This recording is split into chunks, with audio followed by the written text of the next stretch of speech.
Is this how quiet it is in classes at school? Exactly. All right. I'm going to make a motion to reconvene into open session. Can I have a second, please? Second. Okay, let's all vote. Roll call.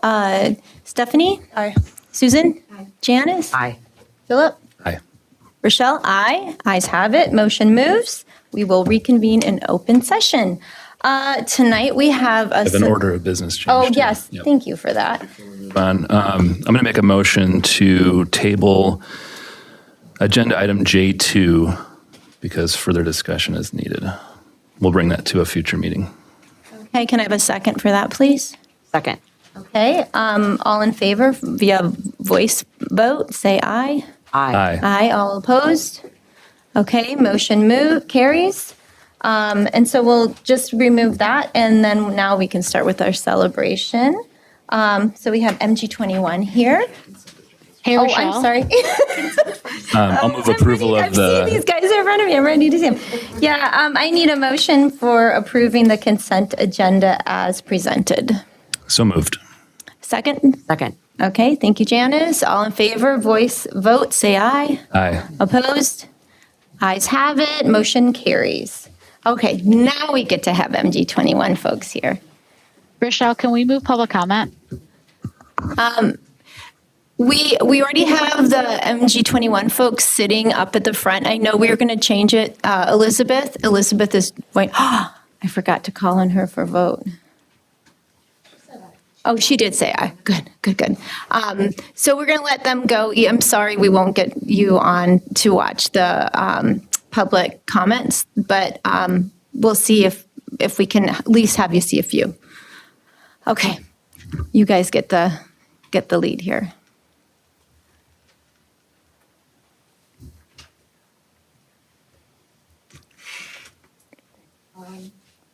My name is Susanna. This is my second year at MG21, and one thing we value at MG21 is service. We do a lot of service work, and that is one of our main goals is to serve our community and help. We do service work at food pantries, Habitat Restore, different farms that specialize in words. Sorry.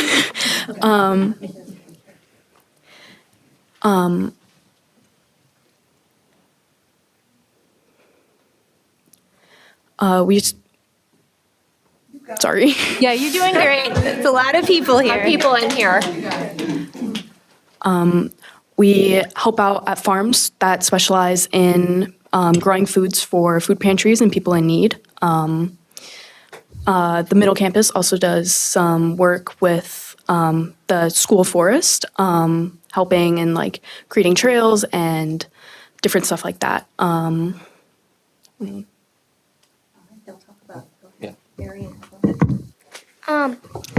Sorry.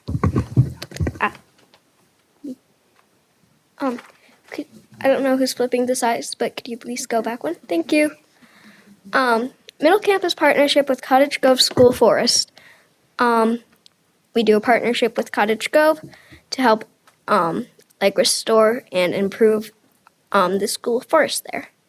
So. We have 3 wilderness weeks throughout the year, and some of those things are invasive species management with buckthorn and garlic mustard.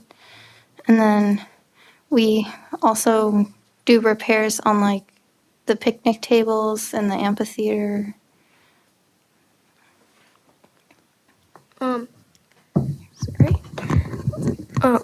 We have building an installation of Aldo Leopold style benches, new kiosk, and a dog poop station.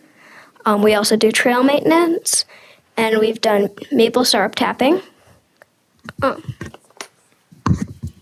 We also have done education with the students from Winnequa and Cottage Grove School.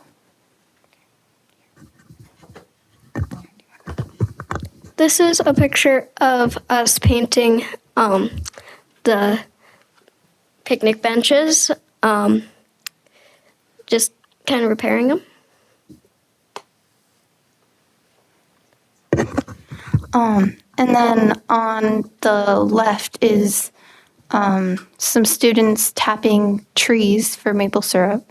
And on the right is cutting down buckthorn. That's a tough one, buckthorn. This is the new kiosk, and if you can see it, there's a dog poop station in the background of the photos. And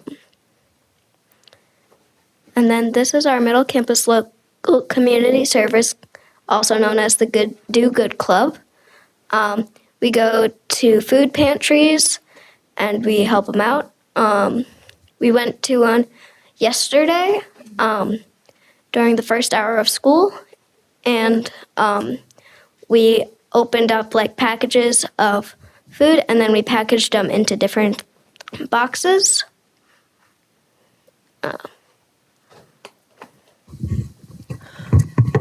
Students have the opportunity in the upper campus to participate in our service to service the community once a month. They can select from a variety of service options. There is Swamp Lovers, which is like a, do you want to describe Swamp Lovers? Oh, yeah, sure. Swamp Lovers, you go out the Ice Age Trail.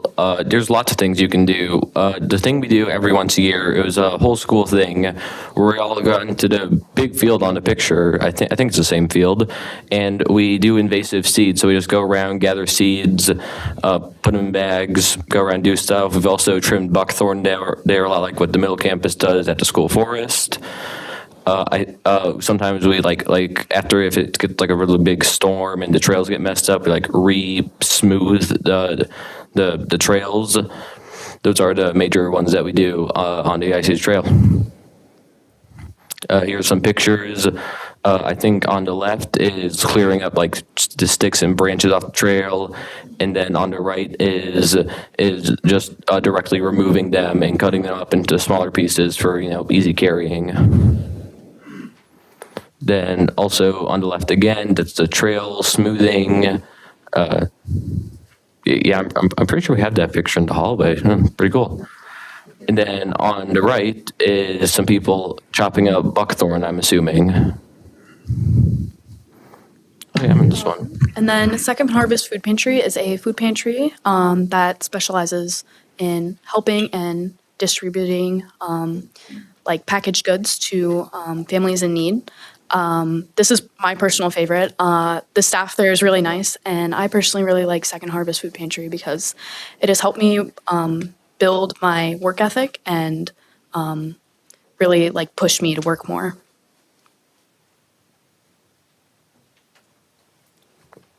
Yeah. Then there's River Food Pantry. It's a lot like Second Harvest, except this one we typically take pre-packaged foods outside of the package and then put them into different boxes for storage and easy places, easy access, and bulk quantities. It's kind of like Costco, except it's like helping out like the needy and people that need it instead of like buying in bulk.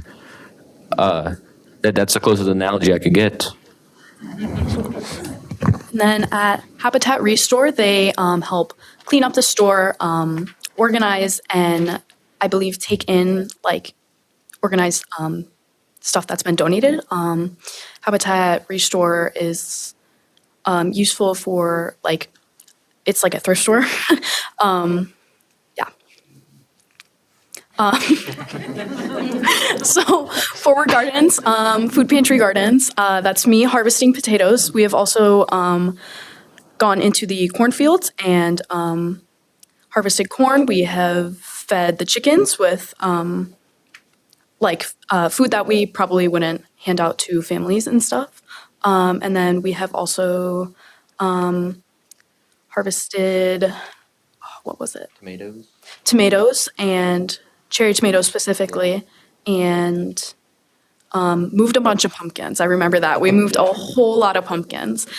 Yeah.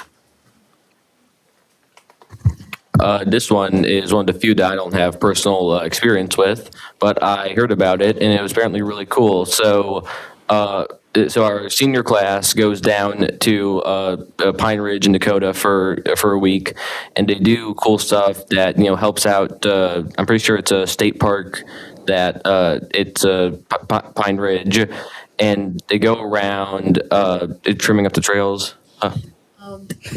Pine Ridge is it is a trip that I want to go on really bad. It's like a week-long service trip, and it's just something that I really want to go on.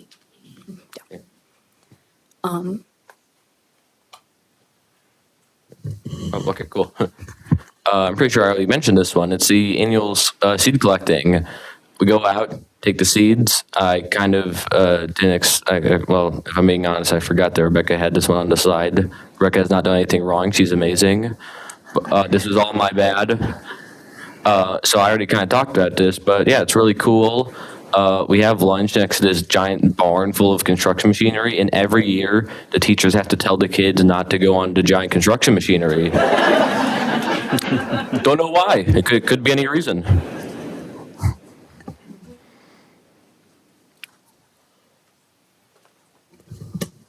All right, then I believe that is all that we have to share. Is there any questions or concerns? Yeah, I've got a question, but Susan, why don't you go first?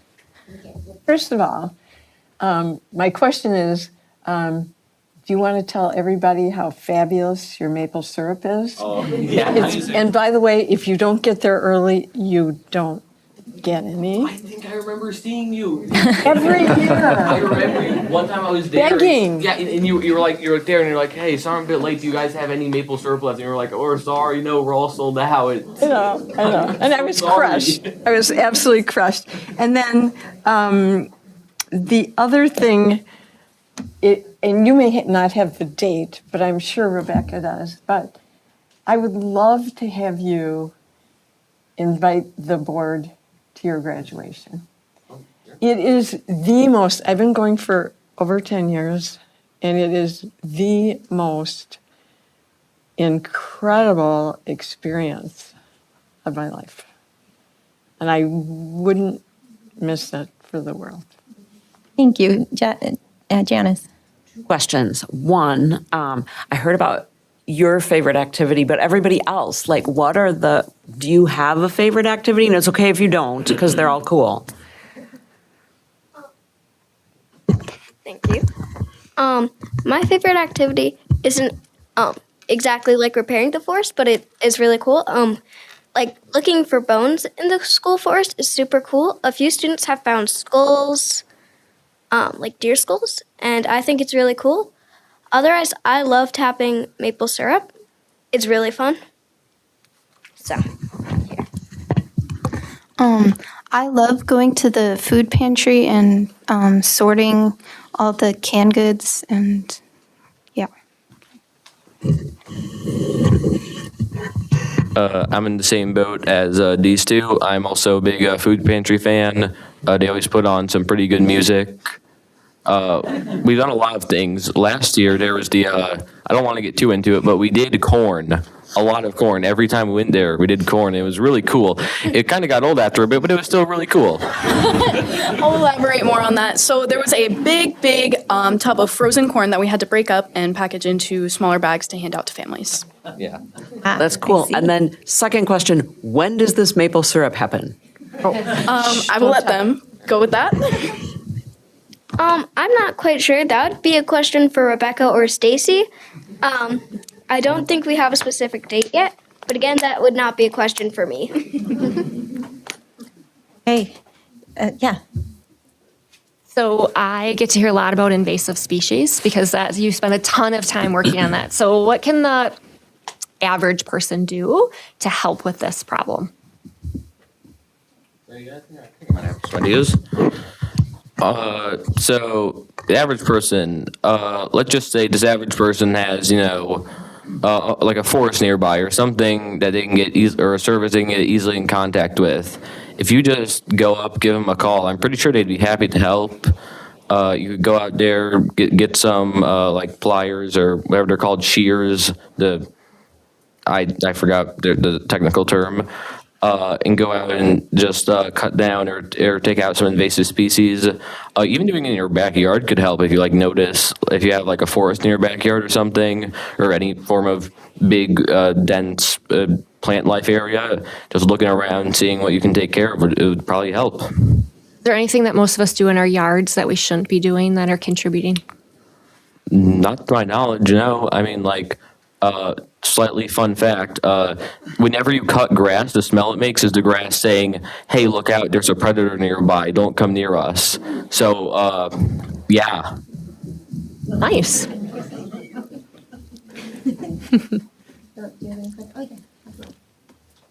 It's totally okay if you don't have an answer, but what has been something that you've really learned from these projects and has really impacted you as your life as a student and as just a person in general?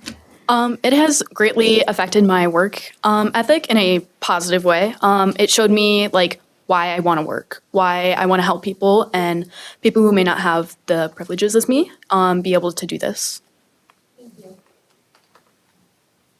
And I was just going to say that's a really impressive list of things that you're all involved in. I couldn't believe it. It's just one after another.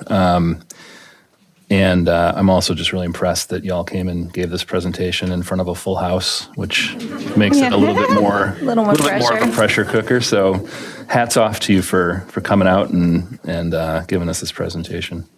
My question is just a quick one. Do any of these activities carry through over the summer when you're not in school? Do any of you garden from home or help with the trails? The Pine Ridge trip is typically over the summer, in the late summer. We haven't done it in the past few years, but we are hoping, as what Stacy told me, that we are going to try to do one this summer, which I'm excited about. So that one is in the summertime. So. Right. All right. Well, I think you've answered our questions. Thank you so much for coming in, and well done, you guys. Yeah, thanks for having us. Thank you so much.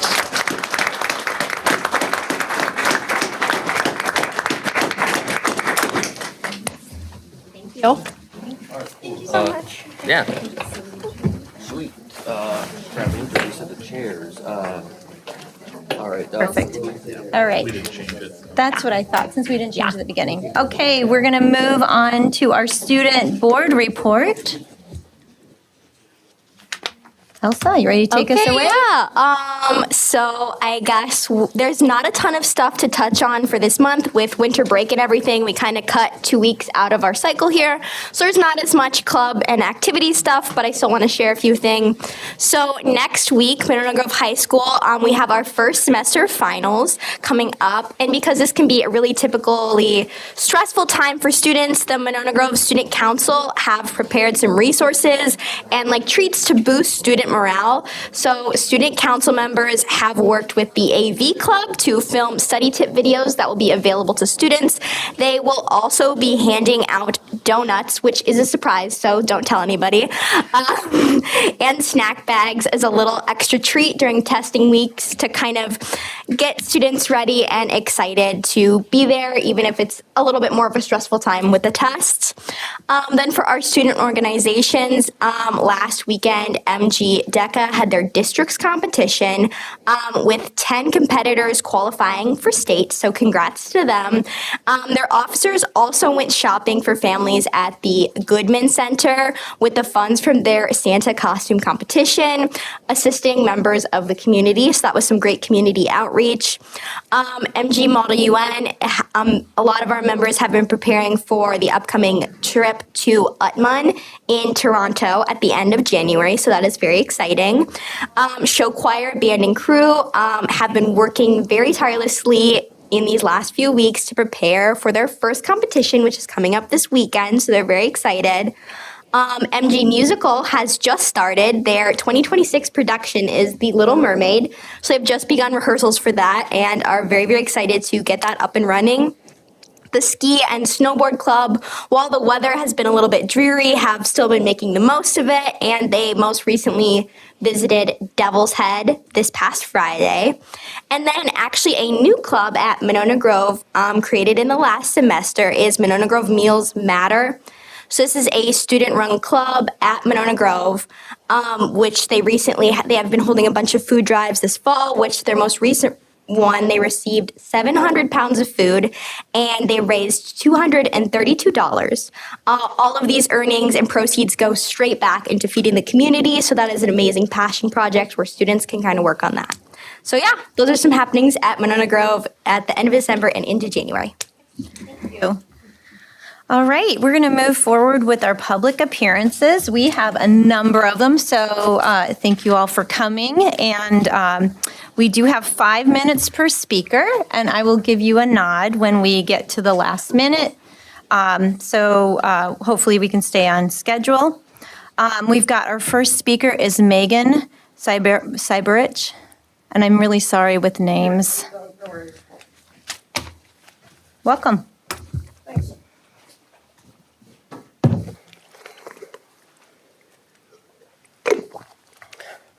Do I have to turn? No. It should be on. Yep, you can, whenever you're ready.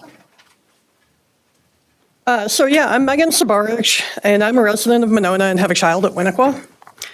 And during recent meetings, there's been discussions around Monona Grove School District selling Maywood School to the city of Monona as a way to help solve the financial issues for the district residents. However, that doesn't solve the problem for district residents. Instead, it unfairly pushes the district's financial problems onto a subset of your constituents because Monona residents are also district residents. Monona's residents would be taking on not just the purchase price of the school property, but also approximately $7.5 million in critical maintenance. Considering that we already paid for Maywood School once through our tax dollars to the district, in effect, we would be purchasing this building from ourselves. I'm also extremely concerned about potentially moving MG21 to Taylor Prairie, with no plans for where it would go when Taylor Prairie is needed as an elementary school again. This lack of long-term planning puts MG21's future at risk. While MG21 is a small school, it serves a very important function for its students, many of whom struggle in a traditional school environment, and these students must not be forgotten. I expect that the district will need to make a difficult decision to sell a property in Monona. Based on location and redevelopment potential, the Nichols School property would likely have the most resale value. Maywood School's location at the heart of the community is better for programming such as Monona Parks and Recs, 4K and after school care, and Camp Winnequa, which many Monona families depend on. I urge you to keep the Maywood School property. However, instead of investing in a building that needs millions of dollars of maintenance and does not meet current needs of district residents, invest that money into raising Maywood School and rebuilding facilities that meet current and future needs of the district. This new building could be a permanent home to MG21 and MG Futures and could incorporate space for the wrestling team and district meetings. Additionally, the district could work collaboratively with the city of Monona on space for Monona Parks and Rec. This may seem unrealistic, but I believe it's possible when you take a holistic perspective of the district's situation. We avoid $7.5 million in maintenance on Maywood School and $2.5 million for maintenance on the district office in Nichols School. That's $10 million for the project, even before adding the money from selling the Nichols School property. Even with a building much more modest than the newly built Granite Ridge, I see it as an exciting opportunity to invest in Monona Grove schools and the Monona community for the future, rather than trying to shoehorn the district's and the city's needs into spaces that are not a good fit, are expensive to maintain, and inefficient to operate. The existing gap in the district's financials can be solved over the 10-year budget period using funding authority in state law. By invoking the $325 per pupil funding boost once and maintaining it throughout the 10-year period, the district would bring in an additional $1.2 million per year for a total of $12 million. Using very rough estimation based only on the number of housing units in Monona and Cottage Grove, that's an additional cost of $120 per year per household. However, once you factor in the value of a particular property, total value of all commercial and residential properties, and adjust for the mill rate, that amount would be even lower per household. Taxpayers have been asked to take on a significant funding for the school district recently, and our patience is wearing thin. However, I hope most taxpayers could see tangible value in that investment, as it would secure the financial health of the school district and provide a permanent home for valuable community resources. Thank you. Thank you.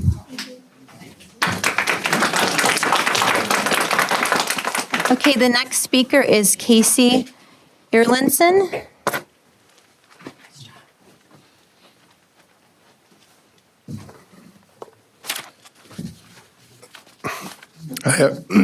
Excuse me.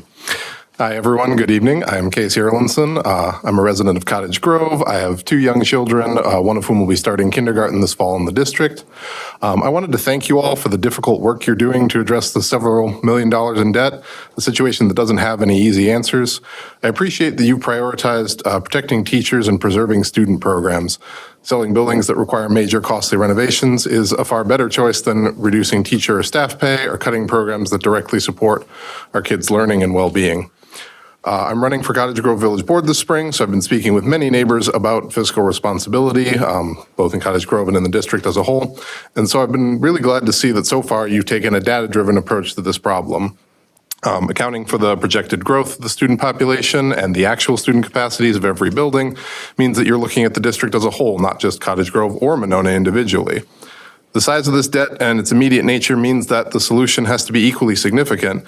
And I know these decisions come with criticism. I know they aren't popular with everyone, but from the perspective of a parent who is about to entrust you with my children's education, I want you to know that your efforts to make responsible long-term decisions are seen and appreciated.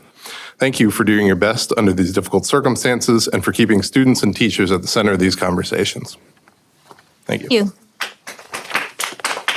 All right, the next speaker is Mike Baraskrich.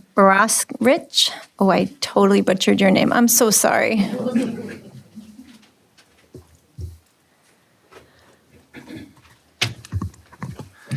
Good evening. My name is Mike Basar, and I have 2 kids currently at Winnequa Elementary School. And on November 6, 2018, I, along with an overwhelming majority of Monona residents, voted to approve the school referendum that authorized funds to build Granite Ridge Elementary School. While I can't speak for the motivations of the other 3,269 Monona residents that voted yes, I voted yes because I believe in the community that the Monona Grove School District represents, regardless of the municipal or geographic boundaries. I've seen a lot of opinions regarding the selling of district properties that emphasize and perpetuate the perceived divisions in our district community, and I find this unfortunate and disheartening. We are one educational community that should rise above geographic boundaries for the purposes of delivering exceptional education to our children. Striving for excellence is what my wife and I try to instill in our children and is mirrored in my expectations for you as board members, and in turn, what you should expect from the administration that you provide oversight for. And in the spirit of community, I'm encouraged that several of you have acknowledged the significant role that Nichols and Maywood properties play in providing critical services to Monona, which ultimately serves the district community and all district taxpayers in positive ways. To view these properties as strictly assets on a balance sheet to be leveraged for short-term gain is short-sighted and myopic. The city of Chicago, facing a budget shortfall in 2008, sold their street parking revenue for pennies on the dollar. This, quote, windfall deal was rushed through with little review and was bad for the taxpayer and will now cost the city billions. From watching your discussion on the prospective sale of these properties, there appears to be an undercurrent of fear in making the same mistakes that led to Granite Ridge. But the mistake wasn't the overprojection of student enrollment. That was the result. It was the fruit of a rotten tree.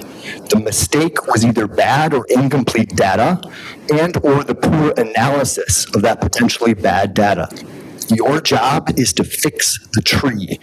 Otherwise, you'll still get rotten fruit. And this time, it could easily happen in the other direction, where capacity projections are undercounted. And if that happens with the sale of Nichols and Maywood, how could current facilities possibly accommodate enrollment growth in Monona that doesn't negatively impact our students and the teachers that serve them?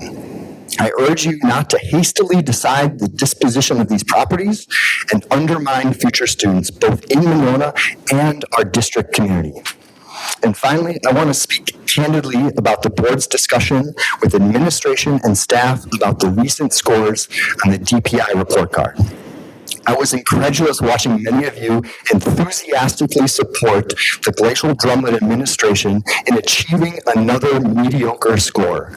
The school's improvement from frankly abysmal to barely passable was met by many of you with celebration. Even if we qualify the score as not apples to previous years, it is apples to other districts. And when comparing to our neighbors, the poor performance is even more stark. And this board's only public acknowledgement of Glacial Drumlin's poor score relative to our peer communities was to coach the administration on how best to message this to the community for public relations purposes. Because of the past accounting mistakes that have led to our current fiscal situation, for better or worse, you all wear the scarlet letter of unaccountability. And I implore you to hold all district leaders accountable, but also hold them to the highest possible standards. The same standards our teachers should be holding our students, the same we as parents hold our children to, and it can and should be a virtuous cycle that reinforces a chain of improvement, growth, trust, and success. Thank you. Mike. The next speaker is Kirsten Fricky. Oh, did I say it totally wrong? Hi, my name is Kirsten Fricky. And I am a mother to a current second grader at Winnequa Elementary School, and then I have an incoming 4K student who will be there next year. And I'm here to speak on behalf of a group of parents who are concerned about the future of education in Monona Grove. Recently, information has been shared that in an attempt to solve budget deficits, the Monona Grove School Board is exploring selling both Maywood School and Nichols School. For many families, these proposals have come seemingly out of nowhere. The lack of clear information has created a cloud of speculation, frustration, and mistrust. This letter and accompanying documents, and you'll hear other folks speak tonight as well, are our official request for more clarity, input, and a detailed outline of plans moving forward. We acknowledge that our concerns are not the sole jurisdiction of the Monona Grove School District, and many of them reflect broader questions about the long-term strategic planning of the city of Monona. We also acknowledge that some of our assumptions may be flawed, and if that is the case, we look forward to clearing up any misinformation. Our goal is to open up lines of communication and make sure the community is aware of this important discussion. The Monona Grove School District has some big problems to solve, and the solutions are likely not clear-cut. It was roughly 18 months ago that it was revealed budgets had been mishandled and we were facing significant shortfalls. For many parents, it has been an open question as to what long-term planning and solutions would be explored to remedy these significant issues moving forward. However, little information has been shared and parents have been left wondering. Seeing the sale of Maywood School and Nichols School as a proposed solution has come to a shock to many, particularly the possibility of these properties being sold to developers, although it was also floated that the city of Monona may step in to purchase them. This likely oversimplifies what is happening behind the scenes, but it feels right now as if Monona's limited resources are being sold out from under us without any opportunity for discussion and input. Decisions of this magnitude and space and finances should involve the community. Our primary concerns are as follows. How is the school district accounting for current overcrowding concerns at Winnequa School? What is the plan to address increasing enrollment projections in Monona? Where will our students go? How will Monona Grove School District make up for the loss of resources if Maywood and Nichols are sold? Where will essential programs such as MG21, MG Futures, and Winnequa School 4K wraparound and after-school care be relocated? How will Monona Grove School District address equity concerns if these programs are moved or reduced? And why the rush? Why hasn't there been a broad sharing of data plans and reasons for this decision? What numbers are being used and are they accurate? The lack of clear information and rushed timeline are impacting our trust in our elected officials. We live in a time where for many of us, our local government represents our last best protection against increasing government cuts and overreach. We depend on you all to make sure all students in the district have equal access to resources and opportunities and expect a higher level of accountability and transparency from our elected officials. Although ultimately we may not always agree on what needs to be done, deeply caring about our Monona Grove community is something I know we all have in common. We know that as our elected leaders and neighbors, you share our desire for our schools to continue to thrive, and we look forward to finding collaborative, thoughtful solutions. On a personal note, I know you all are in a difficult position and you have a lot of competing priorities and expectations from us. And I know you ran for your positions because you care deeply, and I've seen your platforms and I voted for many of you. And that is something that I really want to make sure that this is seen as us seeking information and saying that we expect it to be a two-way street. And I have a copy of our letter for you. I can also email it as well. Thank you. Thank you. Okay, our next speaker is Chelsea Pepper.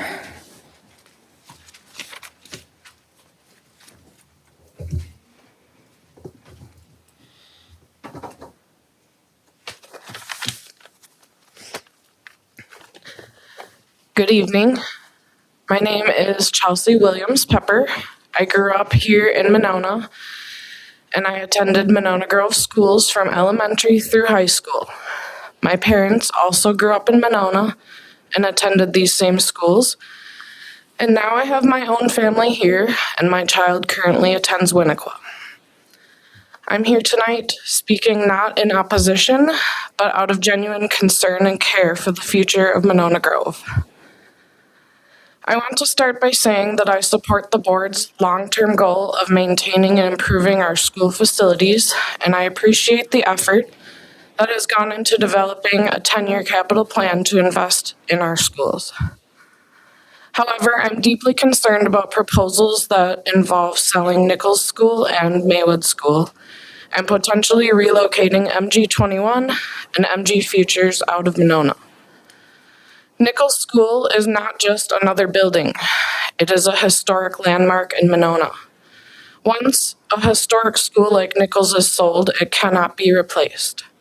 It is also home to MG21 Charter School, a program that depends on Monona-based resources. MG21 students use the high school for clubs, sports, and AP classes and rely on the Monona Public Library and the Senior Center, resources that Cottage Grove does not have. If MG21 is moved to Cottage Grove, how much driving are students expected to do throughout their school day just to access the opportunities that they currently have? It is also important to acknowledge the cost of such a move. Taylor Prairie is designed for young children, not middle or high school students. Renovating that building to safely and appropriately serve older students would be expensive, and so would the increased transportation and busing required to move students back and forth throughout the day. These costs seem to be largely unaccounted for in discussion. MG Futures, housed at Maywood School, is similarly tied to Monona. The program regularly relies on Monona Public Library, the Community Center, and partnerships with local organizations. Students volunteer at places like Javabilities, a coffee shop in Monona that creates an inclusive workplace for people of all abilities. These experiences are central to MG Future's mission and cannot be easily recreated elsewhere. I'm also worried about long-term stability. If MG21 and MG Futures are moved to Taylor Prairie, we've been told this would not be permanent. In 5 to 10 years, when Cottage Grove needs Taylor Prairie again, where will these programs go next? And looking ahead, Cottage Grove continues to grow. If Monona schools are sold and Cottage Grove schools fill, what options are left for these programs? Zooming out further and speaking as a Winnequa parent, what is the plan if Winnequa enrollment continues to rise? Are Monona families then expected to send 5th graders to Cottage Grove? And when Glacial Drumlin fills and with Cottage Grove students, where do Monona students go for middle school? Finally, I want to speak to fairness and collaboration. Historically, Monona residents have stepped up when families and students in Cottage Grove needed support. When new schools were needed, Monona said yes. Now Monona needs help preserving its schools and programs, and the solution being discussed appears to be selling them. I urge the board to slow down, protect programs that are working, and prioritize long-term stability for Monona students. These decisions will echo for generations.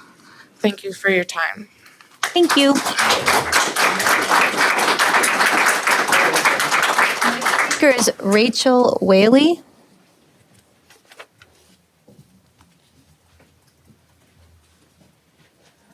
Let's see. Hi, my name is Rachel Whaley, and I am a resident of Monona and have a child in the second grade at Winnequa. I'm here to express my support for the 10-year budget plan that includes necessary work to retain Maywood and Nichols, which is vital to our school district. And also, I very much appreciate everything that you all do. I've been a realtor for over 20 years in Madison, specifically on the east side and in Monona. And I know that a big generational shift is happening in Monona with more and more original owners moving out. 2025 had a 28% increase in single-family home sales in Monona compared to 2024. Historically, a generational shift and turnover of real estate creates increased enrollment in our schools. Monona has approved over 500 apartment condo units, plus 55 affordable housing units, many offering 2- and 3-bedroom units, which will most definitely attract families. I called around to other apartment complexes in comparable districts outside of Monona and Madison and feel confident that the increase in housing stock will indeed bring additional young children into our district. People will seek out apartments, especially the ones going up on Monona Drive with easy walkability to schools. The lack of concern for increased enrollment from new construction is really stressing me out. There's a lot of rebuttal to this stating that people aren't having kids. However, there was a recent article published that there is a record number of births at Meritor Birth Center in 2025, and others reporting solid numbers of births as well, proving that people are still indeed having children. Let's see. Having all the facts of increased population, the growth, increased housing sales, significant increase in new housing in Monona, seems like the worst time to close a school in the district that will most likely need it in the future. Cottage Grove is expected to double in size, I think, by 2050. And what will happen to our middle schoolers when their schools are all, full? Just another reason to keep our schools. And if the school district sells Maywood and Nichols, it leaves us no room for growth, like none. Monona is pretty landlocked. Speaking of land, I found a 16.7 acre parcel that is vacant in Cottage Grove and it's owned by the school district. It's surrounded by developments and the population is supposed to double in Cottage Grove, making this land very valuable. I discussed with another realtor about what we feel a price would be, and I can discuss that with you off record if you like, but we feel it would sell for more than Maywood. There's another parcel in Monona that is vacant. It's about 1/4 of an acre, but still very desirable for a primary residence. And it just goes to show that there's a lot of options. There's additional land we could discuss selling. And there's just so many ideas, so many options, so many solutions. And I really highly encourage you to tour Maywood if you haven't already at peak use and Winnequa during the day, especially when the lunchroom is being used and the tiny playground isn't used, just to see what the capacity feels like to you. Please consider slowing down on this decision, and I'd be happy to be part of a working group to help generate ideas and solutions so it isn't all on the board.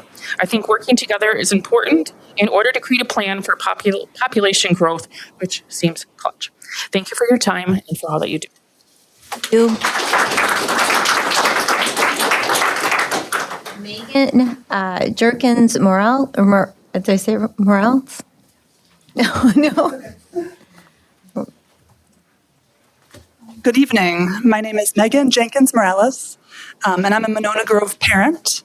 I have a 4K student that attends rap here at Maywood and a second grader who goes to the after-school program there as well. Both of my kids also attended summer camp at Maywood through Monona Parks and Rec. And like many families, this building is a part of our daily lives. It's where our kids feel safe, supported, and honestly have a ton of fun. Not sure if you've seen that sledding hill, but slip and slides also go down there. It's great. So Maywood really is it's not just another building. It is uniquely well-suited space for these programs. For those of you who haven't visited recently, it's worth seeing how the space has been transformed and how genuinely happy the kids are there. My kids usually don't want to leave.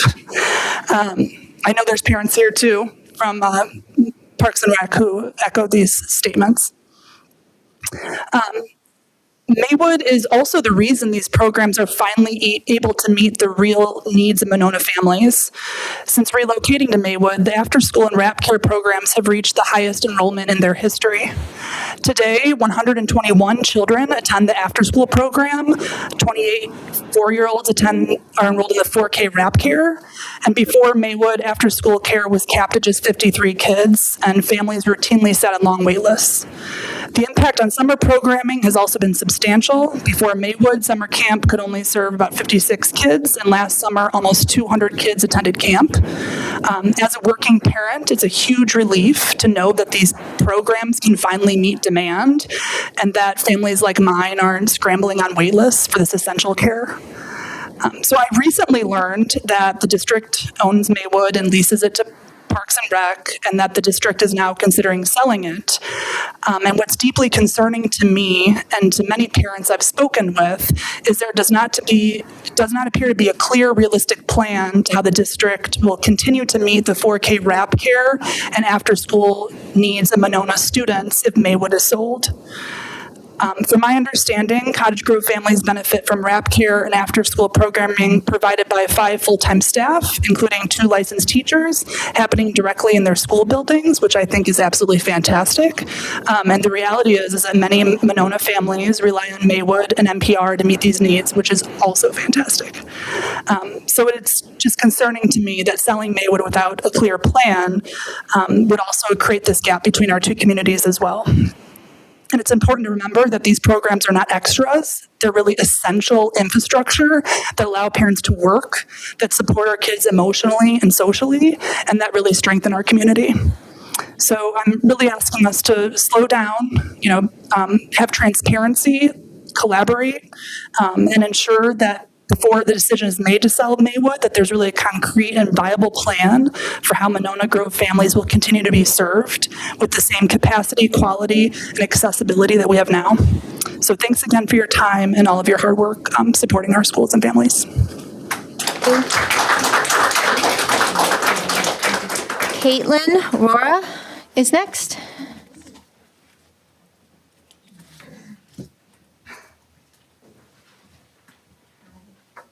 Caitlyn Roa, and I want to start with thanking you all for all the work that you do for our schools.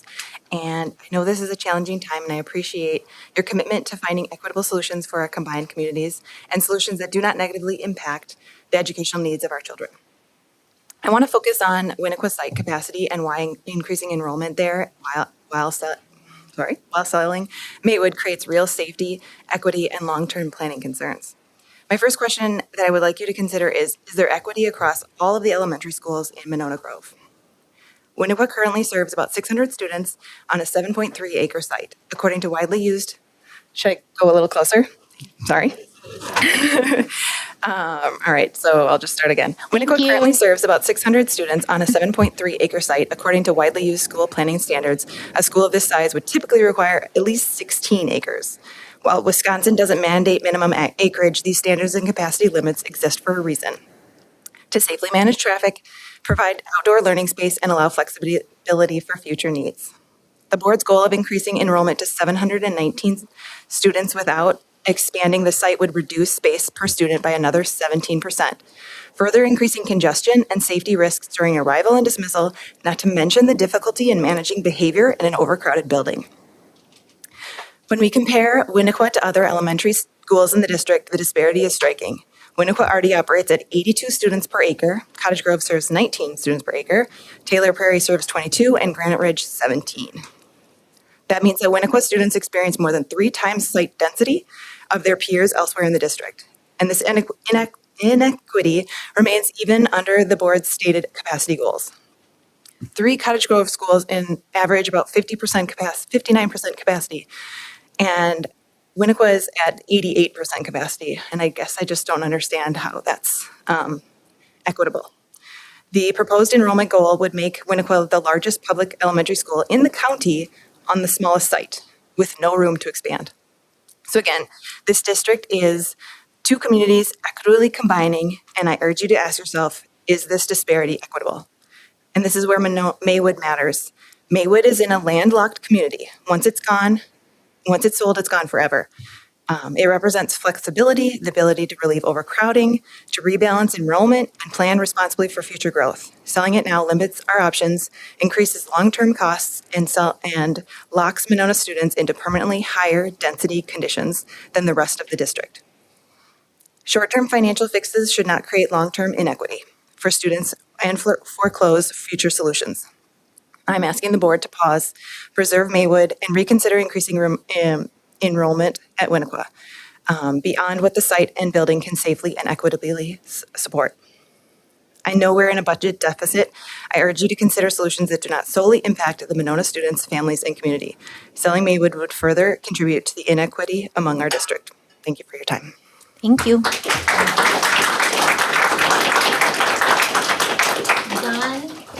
Keelan?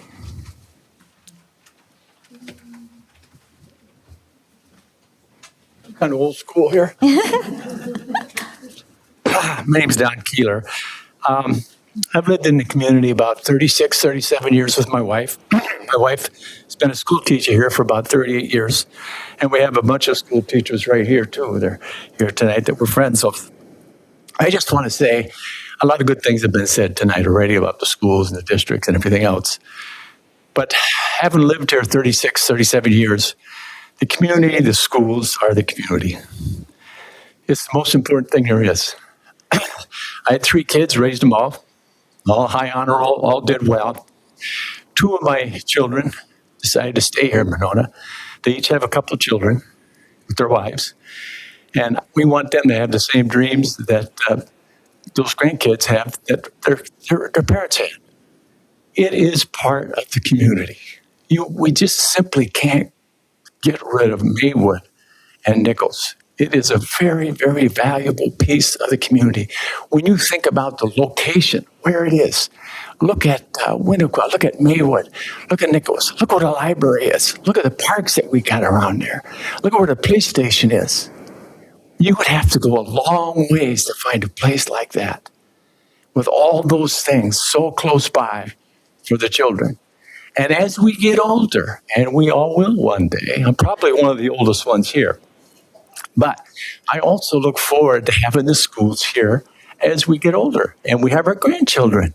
We look forward to seeing the children on the streets and the libraries and the parades.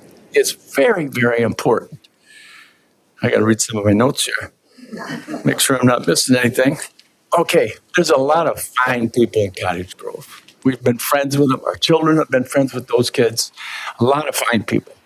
And I can bet you any money, if they were faced with this same dilemma, that they wouldn't want their schools pulled out of their community either.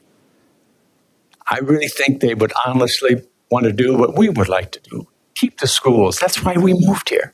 That's why our kids are staying here. It's really an important part of the community.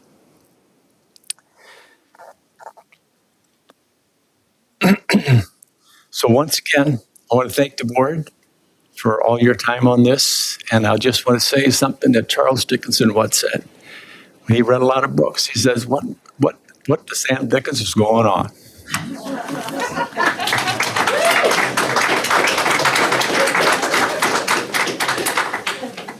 Okay, the next one is Patrick Hassenbecker. Is our next speaker?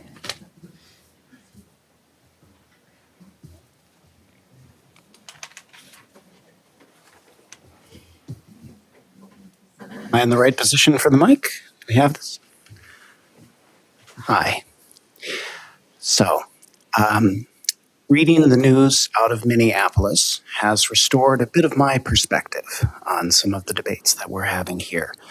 I read today about, because the schools have gone hybrid, about federal immigration officers breaking into a student's apartment in the middle of class and yanking them out.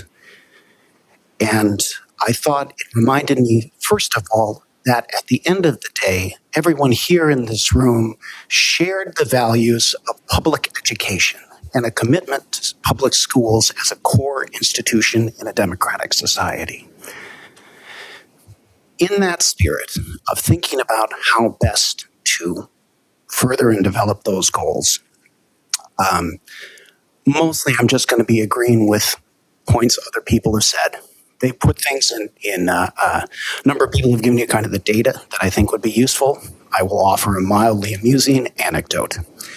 So I think all of us can be, we're all adults. We're familiar with the fact that sometimes financially unpleasant decisions are necessary, and sometimes difficult things need to be done. To that extent, I think even we can accept that in some ways these properties might need to be sold and developed in some way. I just hope that it can be done in a thoughtful way, a way that preserves as many of the goods that they've come to place and preserves as much of the meaning that they've had in Monona. So my house is right over there. It's right behind, I touch on the field of MG21. And there's a couple of guys every morning who come out and play with their dogs in the field. Now, should the school board continue to operate a field for the sole purpose of letting a guy play with a dog and a tennis ball in the morning? Very obviously not. That's not an efficient use of the property. Is it going to experience it as a loss if that land gets sold and it turns into a parking lot? Well, yes, right? That will be something that mattered to him, something that mattered to him about Monona that will disappear. And so I hope what I would ask is that in the process of determining what to do with this property, that you take time to understand all of the ways in which people use these spaces, the way they matter, and try to preserve as much of those goods as you can. Thank you.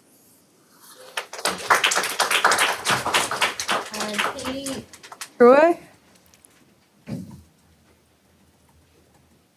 Karu? Karu. There it is.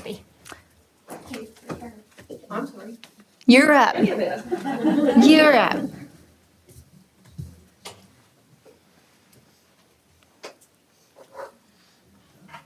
Good evening. My name is Kathy Karu. I live here in Monona. We also live in Cottage Grove for 13 years. I was a paraprofessional for Monona Grove School District for 20 years, and I worked in 4 buildings. I want to address the idea of selling Nichols School and moving the district office in MG21 to Taylor Prairie. I think it is very short-sighted. When I asked you at the last board meeting in Cottage Grove what would happen to the district office in MG21 if Taylor Prairie had to be opened up again as an elementary school, you said you didn't have a plan. You said it's just 24 people and you could go anywhere. I was reminded after that meeting that when the renovations were being done to this building, the board went out looking for somewhere to rent for the interim, but it was too cost prohibitive. You also said that you didn't think it would cost too much to move district office MG21 into Taylor Prairie. I can't imagine that that is true. And then to someday maybe have to put it back again, more dollars. It seems that if we have this building here, that we've put a lot of thought, money, and time into, and it is fully functioning space, not only for the district office, but for staff meetings, paraprofessional training, administrative team meetings, CISA meetings, union meetings, board meetings, celebrations, and so much more, even including space for community meetings like Girl Scouts, Business Association, that we should embrace what we have. You may say that we could offer all that at Taylor Prairie. Sure, but with no plan or vision, if Taylor Prairie comes back online as elementary school, what then? Another new building? And this doesn't even address MG21, which has been addressed here earlier. Who are really doing really well here, MG21 in this building. So I think we need a little more time to think about this. Please keep Nichols. Thank you. And our last speaker is Cullen Brike.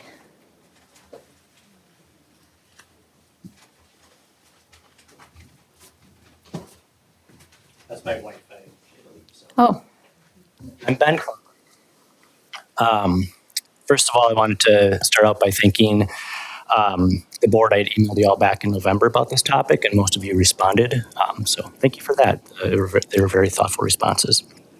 My two children currently attend the Parks and Rec Aftercare Program and Summer Program at Maywood. Having the building available for Parks and Rec has allowed for children at Winnequa to have a convenient and safe place to go after school and during the summer while the parents finish up their workday.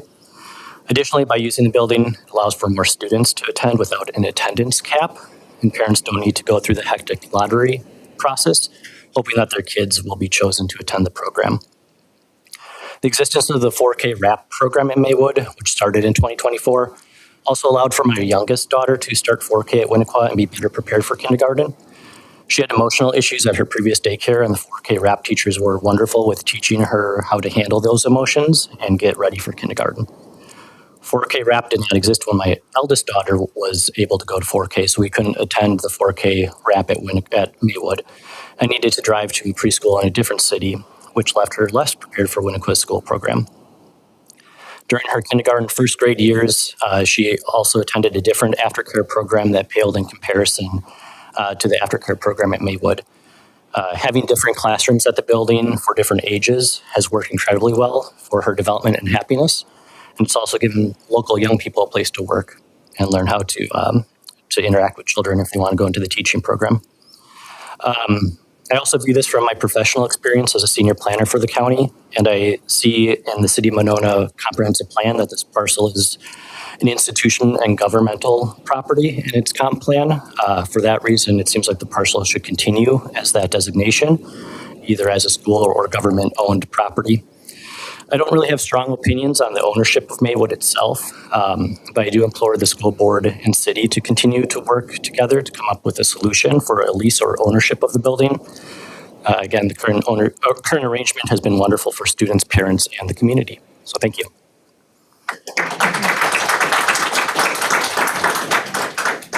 Okay, that is the end of our public speakers for tonight. We're going to move ahead with our next. Oh, is there more? Did we skip one? That was 13. Oh, Yeah, that I'm was sorry. only 12 I had. Oh, no? Oh, yep. Mark. Sorry about that. 12. I'm the caboose. We wanted you to be the end cap of the public speaking. I enjoyed listening to everybody before me speak, so thank you. Hi, I'm Mark Klaas. I've lived in the district for going on a dozen years now. I have 3 delightful kiddos, kindergarten, second, and fifth grade, and they want to go to school every day, which I don't recall being a thing in the 90s, so good work. I'm speaking today in support of the district retaining the properties of Maywood and Nichols, and in parallel in support of the 10-year budget, including the necessary work to those properties. The city of Monona, it's gone through a bit of a population cycle. It peaked in 1970, 10,420 people, bottomed in 2010, just over 7,500. And currently it's on the rise. It's over 8,600 people. Dane County is an attractive place to live. Monona is size constrained. The city continues to densify, and that trend will certainly continue. Treating the demographics of Monona as static, I think, would be a mistake for the district. I mean, Winnequa School will at some point reach and exceed its capacity. And when that happens, where will those kids go? The obvious alternative is a 30 to 45 minute bus ride to Cottage Grove.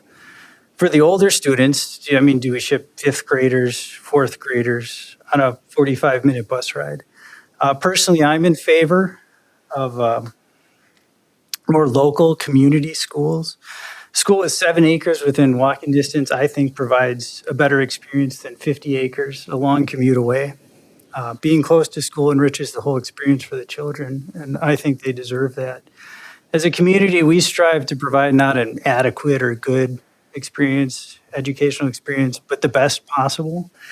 And keeping those schools, I think, is critical to preserve that experience for future generations. Keeping those properties also provides an opportunity for increased equity For example, other schools in the district provide 4K wrap care in the building. Winnicott School can't possibly accommodate that. So the only way that could happen in Monona is by maintaining at least Maywood School as a property. So I urge the board to rise above short-termism and maintain a great educational experience for the children here. And it's an experience that just can't be had on one 7-some acre campus at Winnicott. It has to occur on more space. Due to the land constraints of Monona, the only way forward I see is by keeping those properties. So as a community, I think we need to think long-term about the children we'll need to serve long into the future. Thanks. All right. And I didn't miss anybody else? Okay, fantastic. All right. Thank you all for coming and speaking. All right, so our action items tonight. The first action item is the audit report for 2024-2025. Yes, I'd like to invite Adam Lennell up to the table. He is, what? Jake, sorry, Jake. Lot of names tonight. Jake, up to the table. He is here to present our 2025 annual audit, and I believe Kirsten is joining us via Zoom. Is that correct, Tish? Yes, I'm here. There she is. She's so little. Yes, so I'm going to turn it over to the two of you. Tish, Kristen, do you have share sound? the presentation or put up the presentation for? Oh, you're real Jake? quiet. Yeah, Kristen, we're going to hold on just a second because we have a lot of movement right now in the room. And you are coming across very quietly. Okay, I'm going to try to do something with my audio here. You're really loud for me, Kristen, so I wonder if it's in the boardroom is the problem. No offense. Okay.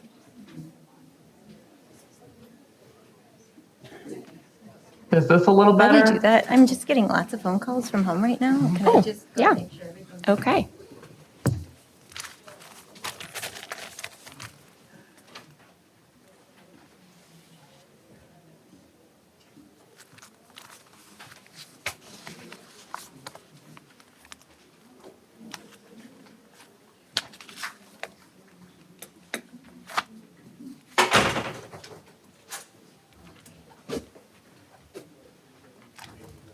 asked to be sure I wasn't at school picking him up right now because he's home. That's what that was about. Kristen, you want to try it again? Can you hear me now? No, it's not any better. Now it sounds like you're even further away. How about now? Nope. You have your laptop open for the speaker? Is it something on our end? Oh. Can we join on like your computer and then use your? That's really weird. Can you hear me okay? You're pretty really quiet too. Yeah, I think it might be volume in the boardroom because Kristen's quite clear on my end. Okay, we're going to check again.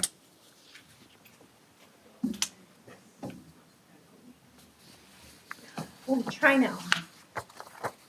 Kristen, you want to try now? Hello? Hello? Yes, Hello? there you are. Great. I got you, Kristen. All right, thanks. So tonight we have Jake Linnell with us. Jake is a part of CLA. They are our new auditors that did our 24-25 audit. He was presenting this to the F&O committee last month already, and is here tonight to present it to the board. With that, I will turn it over to you, Jake. Tish, if you could bring up the presentation, that would be great. Thank you. And thank you for having me in today just to share, I promise, a brief highlight. I know you've had a meaty agenda here already yet tonight, but if you do have questions on the details as we go through, I'm happy to dive into those. But my comments tonight are intended to be kind of high level, walk you through the audit process. I did put together just a brief agenda give you a little bit of background on our service team, the group of folks that's been working on the audit for the past several months. Walk you through the process again, for a bit of a high-level review from what we talked about at the start of this engagement, probably about 6 months ago when I met with this group. And then, of course, just leaving some time at the end for any type of questions or really planning as we look into future audit periods. So just a brief reminder as to who CLA is. That's the group that you're working with here today. As it relates to the audit process, we work with over 100 school districts in the state of Wisconsin in the same capacity. So it's roughly a 1 in 4 or 1 in 5 chance of throwing a dart at a dartboard and hitting a school district we're working with. And the reason I share that information is really as we perform our audit process. Yes, we are building our audit process to meet all the requirements of DPI and the federal agencies and those types of things. But with that large of a group of related organizations, we're also looking for things like best practices, anticipating things that are going to impact future audits, working with your management team on those types of areas as well. And really just using it as a bit of a sounding board for what we've seen within the industry and the market as a whole. So just want to share that as kind of the broader perspective of where we're coming from when we do have recommendations and those types of things. I do just have a little bit of background on myself and Megan as well. Megan's the director on the engagement, so really in charge of our staff as they're on site with your team and working remotely with your team.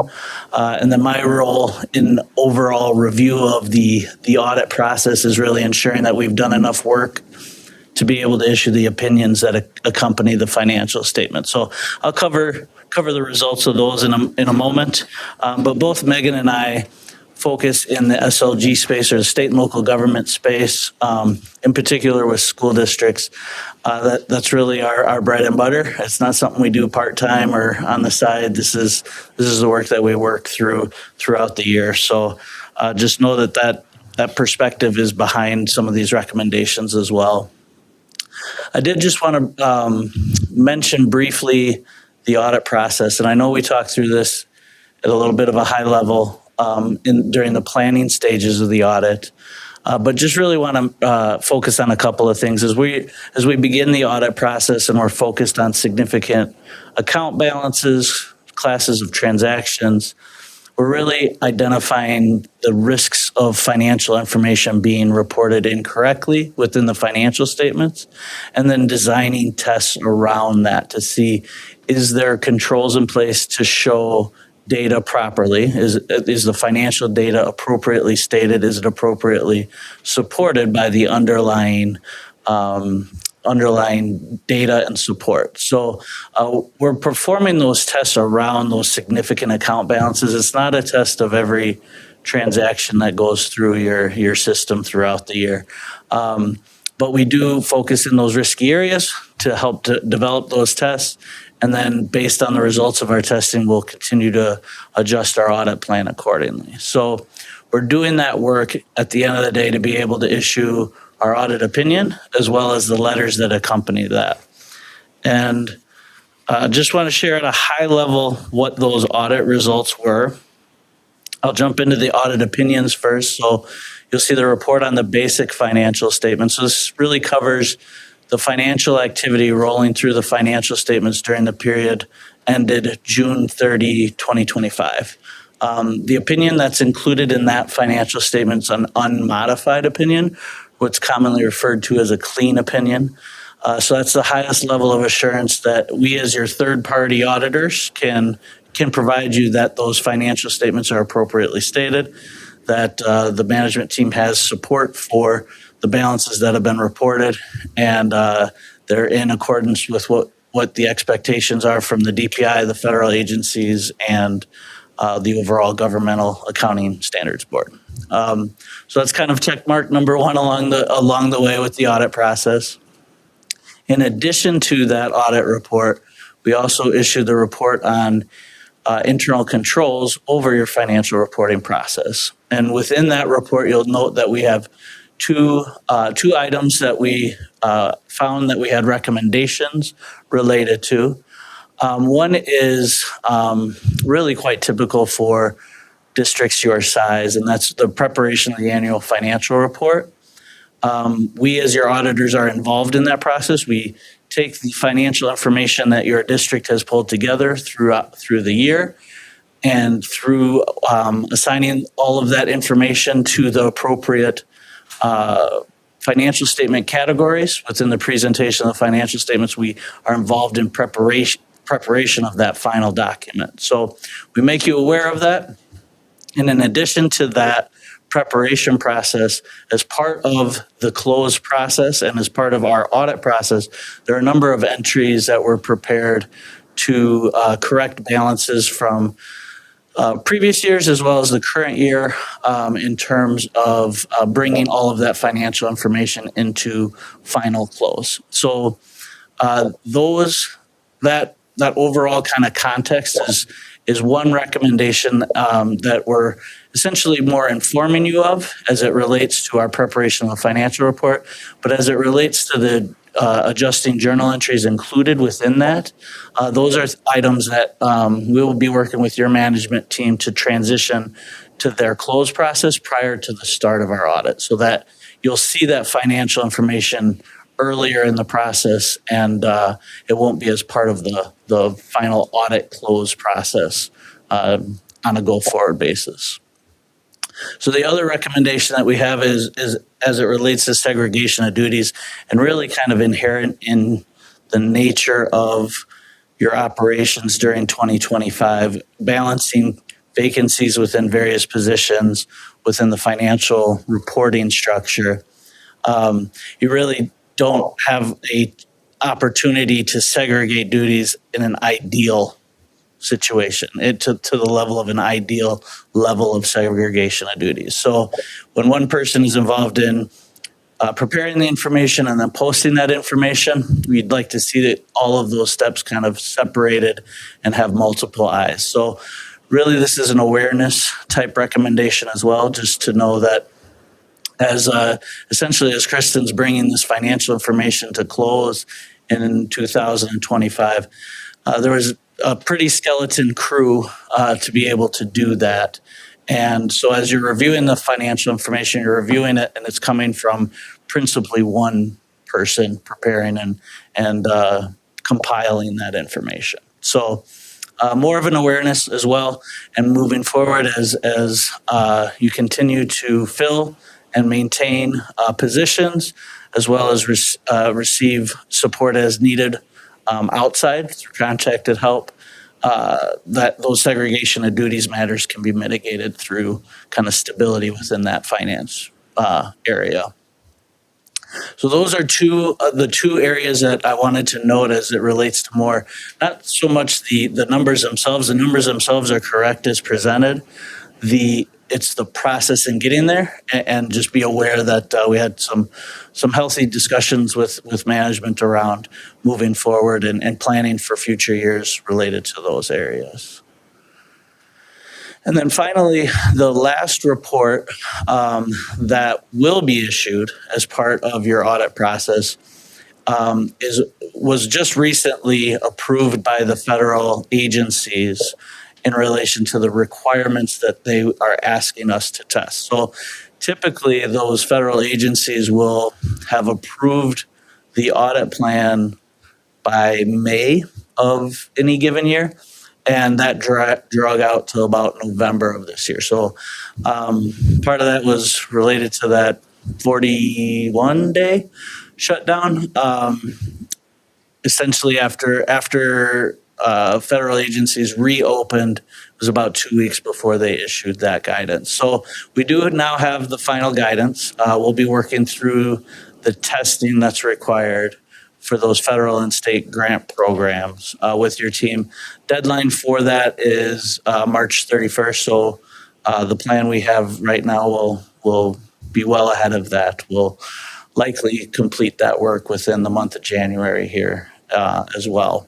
And that is not something that's unique to this district. That is really all districts are experiencing that not only within the state, but the country because of those delays in receiving those federal requirements. So just be aware that is a document that typically we'd like to be able to bring forward at the same time as the audit. It covers the same period, but because it's focused on grant-specific things, until those federal agencies give us those requirements, we're not able to complete that work.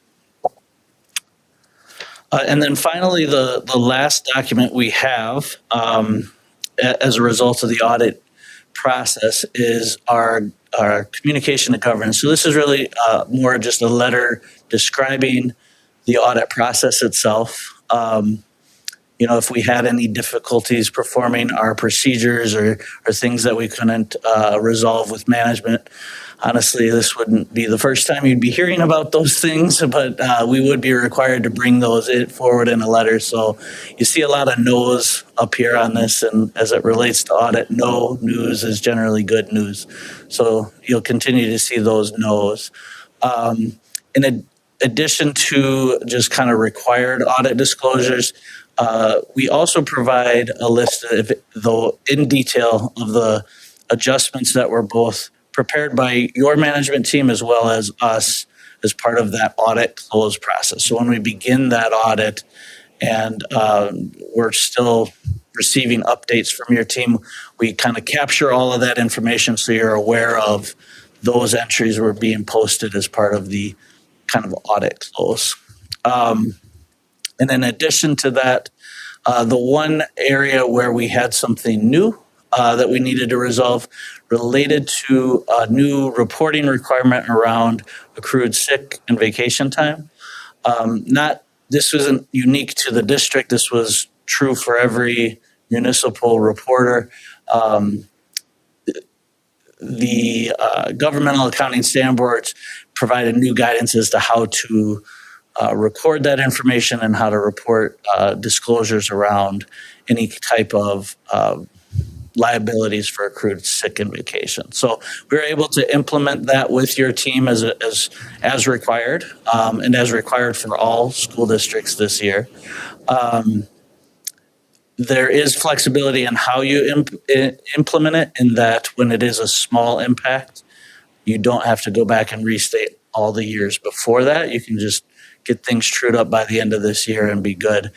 And that's what the undercorrected adjustment is referred to there, because there was a beginning of the year impact, but it was small. It's just flowed through in the current year as part of the normal implementation process.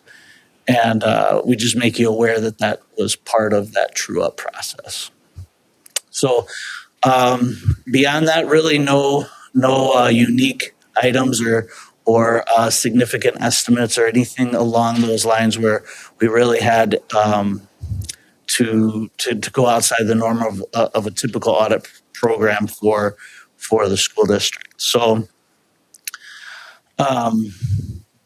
couple of things to emphasize. So December 15th is the deadline for financial reporting to the DPI. We were able to be well ahead of that. We were able to bring this to close and had full cooperation from your team. We know when we're performing these audit requests, they're on top of everyone's day job, and we're still made a priority and very much able to get through our work quickly and efficiently. And really just kind of want to emphasize that as some of the parting comments. The single audit is yet to be complete, but as I said, we'll be well ahead of those federal deadlines as well. So kind of kudos to the team for bringing the process to close quickly. As Kristen mentioned, to start this was our first year auditing the district. So there's a lot of that kind of first year stuff to get to know the process, the procedures, the people involved in preparing this information, and the district was able to plan and respond to our questions timely and bring things to close in accordance with the DPI's expectations. So that's really what I have for this group, but happy to talk through questions or things on your mind for future audits as well. Jake, does anybody have any questions from the board? Kristen want to jump in at all? Yeah, Kristen, did you have anything you wanted to add? I did. This was a transition year, moving to a new auditor. Just a reminder, the 23-24 year was the year that we experienced that almost $7 million expenses over revenues year. And coming up from some other audit findings, we had to do a lot of cleanup this year, and really happy with my team and the work that they did over the course of the year to put in new processes that will help us out moving forward. Jake did mention segregation of duties. I think we have that ironed out now. We have someone that's doing the entries that I'm approving and posting, and we have another person that's doing the bank reconciliation. So we have addressed that as well. And just from a year performance standpoint, we ended up under budget by $800,000. We did have a deficit budget coming out of a $7 million deficit. We had to really do work to get that budget to a place that was about a $1.82 million deficit, and we were able to end the year even better than that. And now this year we have a balanced budget, so I think there are a lot of positives moving forward for the district in terms of where we want to head financially. Great, thank you. Okay, now I'll entertain questions if anybody has any. I just have a comment, Rochelle. Oh, go ahead, Elizabeth. Yeah. Elizabeth. Yeah, thanks, Philip. I mean, most of my comments is just compliments to you, Kristen, and also to you, Jake, and your team. I think, as we all know, the last 18 months or so trying to right the ship has been, an incredible sort of Herculean effort, which we wouldn't be able to do without you, Kristen, and without CLA as well. And I just want to say that this is, in my short time on the board here, shortish time, I guess, this is one of the best, most thorough audit reports that we've received as a board too, which I think, kind of speaking to my board colleagues now, just really reinforces how little engagement and transparency we are having on the governance process on this. And so it's nice to see these things coming forward in a way that are laid out in, obviously in the thorough report, but obviously also in these really plain language kind of, here's the high level pieces you need to know, here are the things to attend to,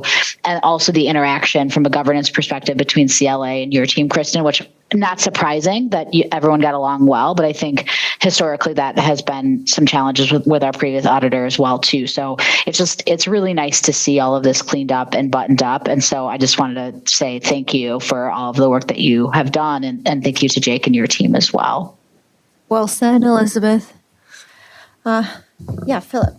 Yeah, I was going to say something similar, so I won't just repeat what Elizabeth said, but I just want to also underscore the importance of this, and remind everybody that this is not a presentation that we were doing, previously. And it's really important to have the auditor here speaking to us directly. And we also had this presentation in the Finance and Operations Committee in December and went deeper on a lot of the details. And I think the willingness to surface everything and talk about all of the moving pieces transparently, despite the fact that there were corrections, there were journal entries that were required, being able to walk through that and explain it was really important. And I think it will continue to be important to, getting us pointed in the right direction. And this is the first really big step. So I just wanted to underscore the work that went into this and the importance of it in turning our ship the right way. Yes. As Kristen and I entered, one of the things that we found was just that lack of the accountability. And so really thinking about, changing auditors, created finance and operation, added community partners to it. Obviously, Jake being here tonight to do the presentation, which is very high level. I know it was super deeper. That's not really the words. It was a lot more comprehensive in the F&O committee, but there also is the 77-page report attached to this item that is available for public view also. So, just really want to lend that air to transparency, which is of utmost importance, and really thinking about how we're having those things come to fruition. So appreciate your work, and Kristen, your work with your team. As Jake said, it's on top of the day-to-day jobs you're already doing, and typically when we're trying to start the school year. So it's a little bit of a double down. So thank you. Yeah, and Jake, thanks for sitting tight while we had a longer start to our meeting than normal. Appreciate you. I know we have a drive ahead of you, so I really appreciate you sticking with us. Entertain a move if anybody wants to make a motion. Sure. I'll move approval and acceptance, or approval of the acceptance of the 2024-2025 audit report as presented. Second. Okay, any discussion, any further discussion? Then we'll move ahead with the roll call vote. Elizabeth? Aye. Stephanie? Susan? Janice? Philip? Aye. Rochelle? Aye. Ayes have it. This has passed and, or motion carries. And we will move on to, we are going to, at the beginning of the meeting, we did talk about moving the second agendized administrative contracts to February's meeting. So we'll move on then to our 10-year capital projects plans. And since we have Kristen on still, I have a feeling you're going to take this one. Still here. Awesome. We did talk about this at our last board meeting. In board docs, there is an attachment that includes the summary that was posted last board meeting. I also have a link to our more detailed long-term capital plan that we can walk through tonight. I do want to make mention of the fact that I did add, based on the board's decision to consolidate Taylor Prairie and Cottage Grove and approve that driveway, I did add that $1.6 million to the 2627 Cottage Grove listing. So I did want to point that change out from last board meeting to this board meeting.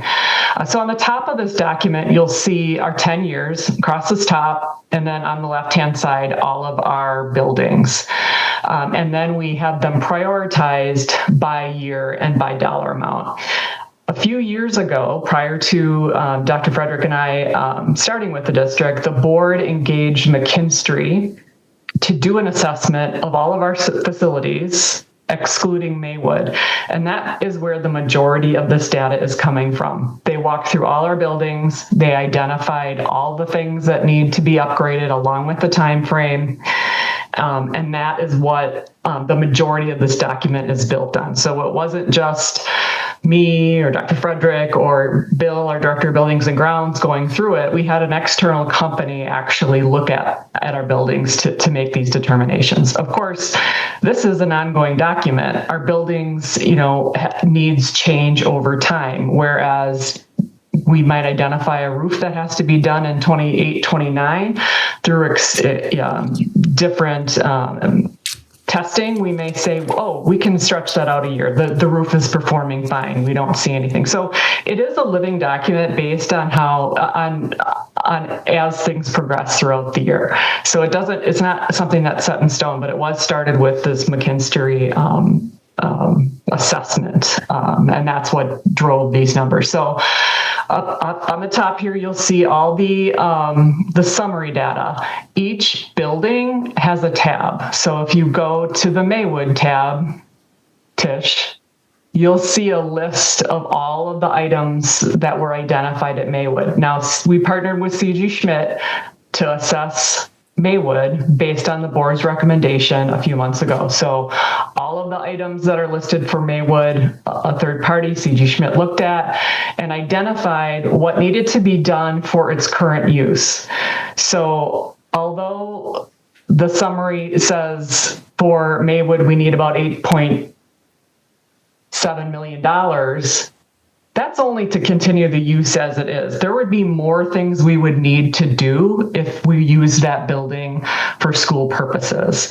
And that is all outlined in the report that C.G. Schmidt put together and is attached, I believe, in the December board meeting packet as well. One of the biggest things with Maywood, because I heard a lot of questions about, what things do we have to do right now with Maywood? And I think one of the biggest things is our HVAC project there. The end of life is well past for the HVAC in Maywood. And so the fear is if that system were to fail, or even if it would break down, there aren't even parts we can get to fix it. So there is a sense of immediate need to make a determination about Maywood. Now, no decisions have been made. There's, a lot of a conversation that still has to happen. So I'm just providing the information that why there's that sense of urgency as we talk about Maywood and just the dollars needed to fix that building. So all of the costs are above. Like I said, each individual school has a tab. And then we get into funding sources. And so this is something that the board has not approved or isn't a part of the capital project plan, but just something that I put together to give us a sense of what resources do we need to then pay for all of these capital projects. And so you'll see in 25-26, we have a total of $1.4 million worth of need, and we budgeted about $1.4 million. So 25-26, we have there's a zero difference there. Moving on to 26-27, when we look at the list of almost $7 million worth of projects, going down to the funding sources, can we put away $2 million in next year's budget for projects? That's a big question. We're in the process of building that budget now. We have additional Fund 38 debt payments that we have to make, so that is removing from the sources available. We will be getting a $1.7 million check from the village of Cottage Grove for a TID that's closing. And then we have some retiree health insurance costs that are, as they drop off the plan, they're grandfathered into health insurance. Those are dollars that will be available operationally. So estimating about a $3.6 million in revenue sources to offset that $7 million.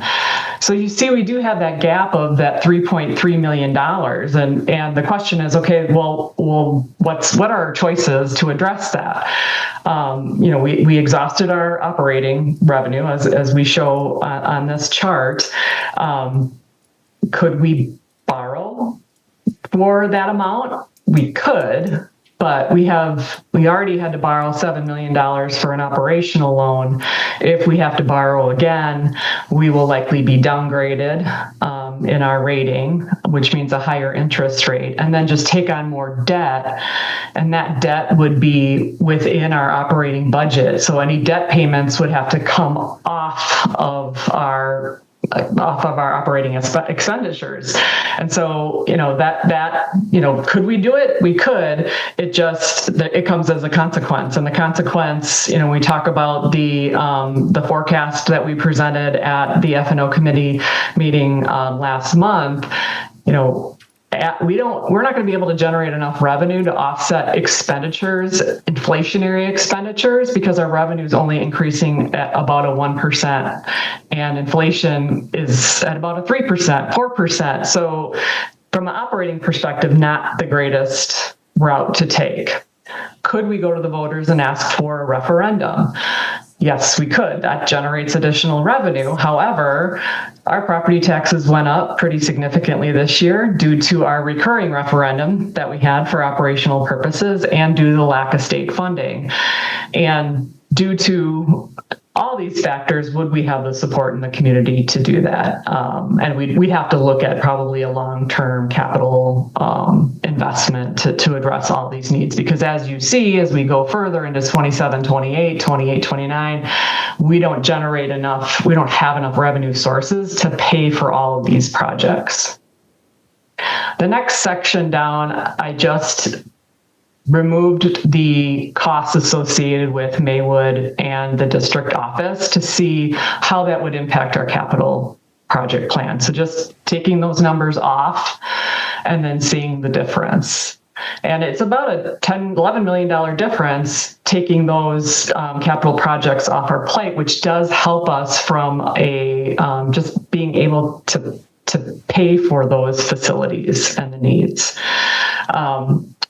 One of the public speakers did make mention of our $325 per student that we get, and that is true.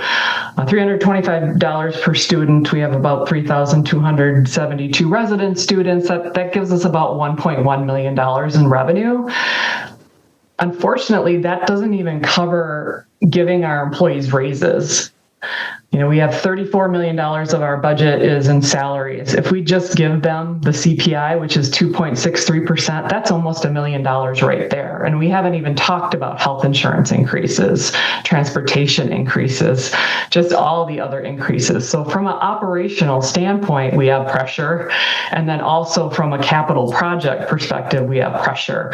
I wouldn't recommend deferring our capital projects because that just digs us a deeper hole as we go on. So these are why the conversations are happening. The ideas are brought forward. Like I said, no decisions have been made. We're just bringing that information forward to you in order for the board to have the discussion and make decisions moving forward.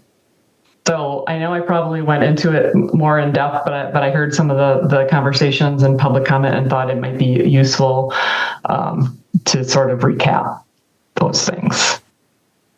Any questions? No, I don't have any questions, Kristen, just because we've been through this in previous board meetings and in F&O multiple times. And so, I just want to underscore the situation that we're in and that we have to figure something out, right? We can't just go forward with the way this looks because it just doesn't work. So we have to find solutions, and that's what we're doing. We're going down every path and turning over every rock, looking for ways that we can make this work.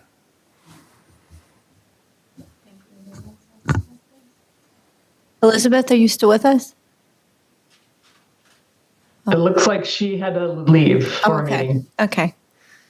Yeah, it's good to see these numbers again. I know we saw them in F&O and we've been going over them, but I think it's definitely good for folks to kind of have a clear idea of what we're working with and why conversations are being had, even though we're not making any decisions at this point. We're still gathering information, but this is something that, it worries me. I don't want to have us in a pickle to maintain our facilities where we have served students every day. So I do like creative solutions though. So hopefully that we can kind of find a way that is best for everybody as much as we can. Any other thoughts or questions? Okay, I would entertain a motion if somebody wants to. I'll move to approve the 25-26 10-year capital project plan as presented. All right, any more discussion? Okay, let's move to a roll call vote. Stephanie? Susan? Janice? Philip? Aye. Rochelle? Aye. Ayes have it, motion carries. Thank you, Kristen. No problem. Oh, you're not done yet. Oh, I'm sorry, I didn't look down. I just do one step at a time. Okay, let's then go to the next topic at hand, resolution to authorize long-term capital improvement trust fund. So this is one of the reasons why we asked you to approve the 10-year capital project plan, because we need to have one in place and approved by the board in order to establish a long-term capital improvement trust fund, or Fund 46. Fund 46 can only be funded through a transfer from the general fund, and allowed expenditures are only projects that are in the long-term capital improvement plan, and we can only use it after a 5-year initial waiting period. The requirements include that 10-year capital improvement plan, a board resolution that's attached in board docs to establish the trust, and the creation of a segregated bank account because we can't use the funds for any other purpose. The components of the long-term capital project plan have to be descriptions of the project, which we have, location, cost estimate, and timeline. And the board may approve changes to the plan. So periodically, as our long-term capital plan evolves due to district needs and changing needs, we can update that plan and bring it back forward to the board for approval. Things that should be in a capital improvement plan are things that are enduring, permanent in nature, outside of the regular operating budget, occasional large expenditures, etc. Examples would include land or buildings and improvements, vehicles, machinery, IT network, equipment, which all are things that are included in our plan.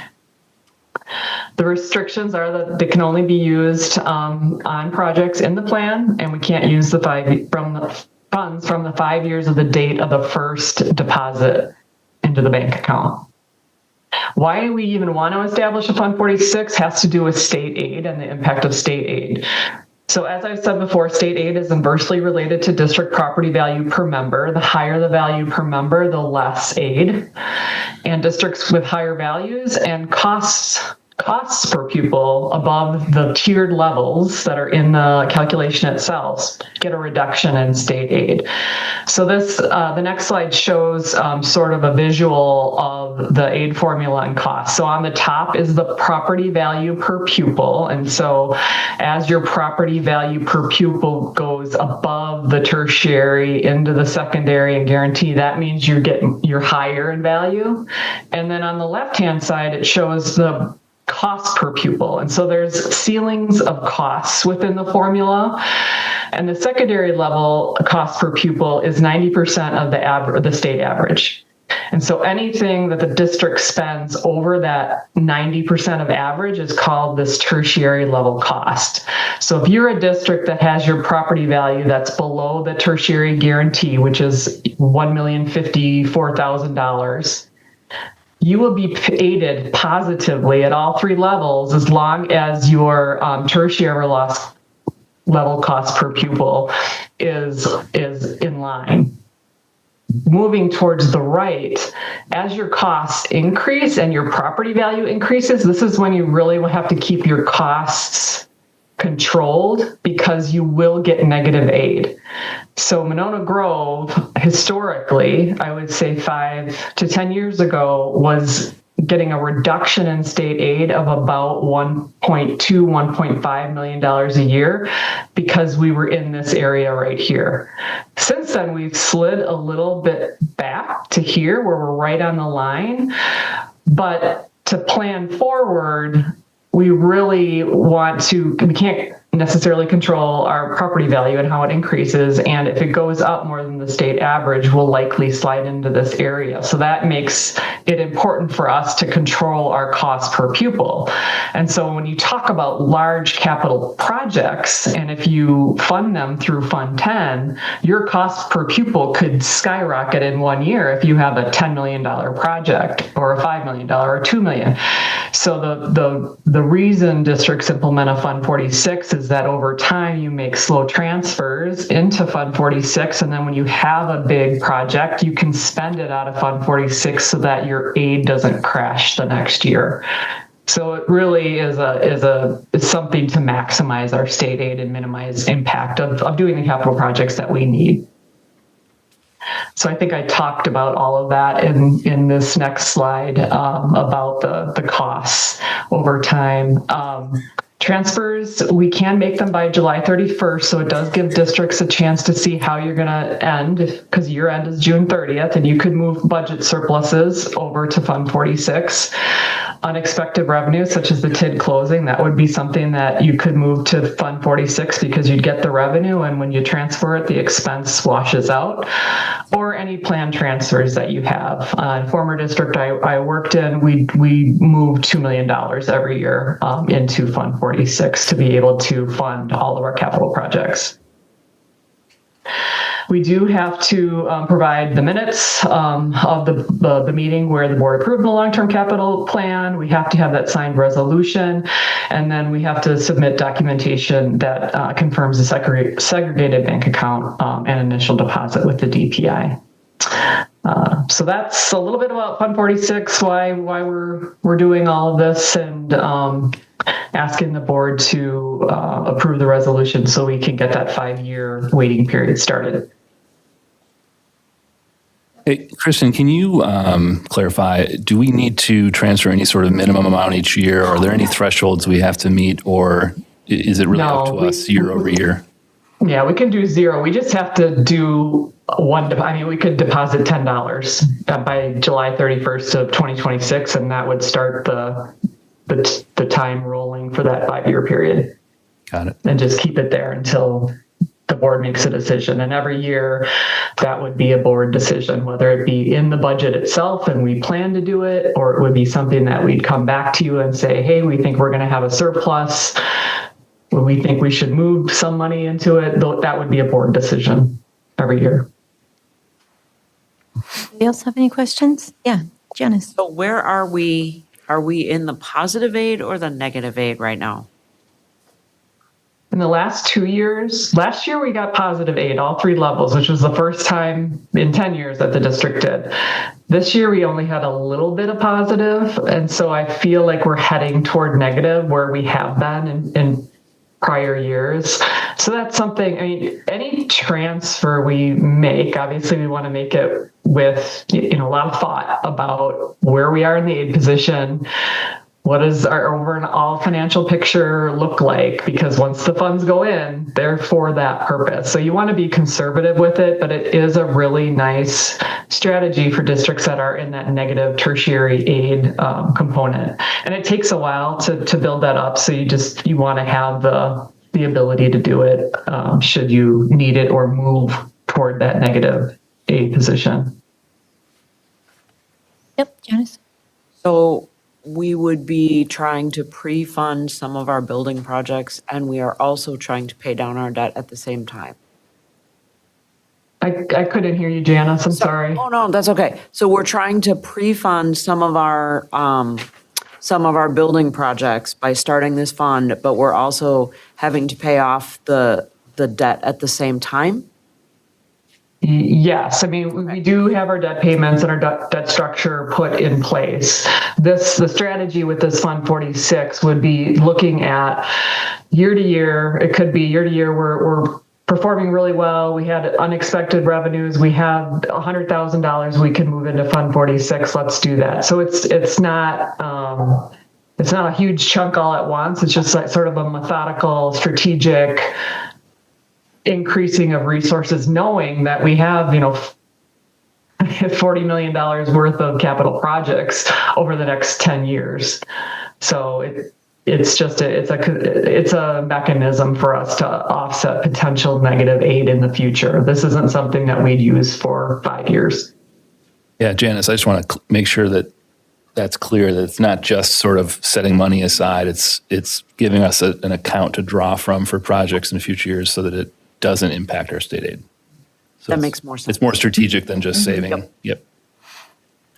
Yeah, my feeling, we've talked about this in committee too, and like Kristen just observed, we have plenty of upcoming maintenance costs, and I don't see any downside to starting this fund and then strategically moving money into it as it makes sense.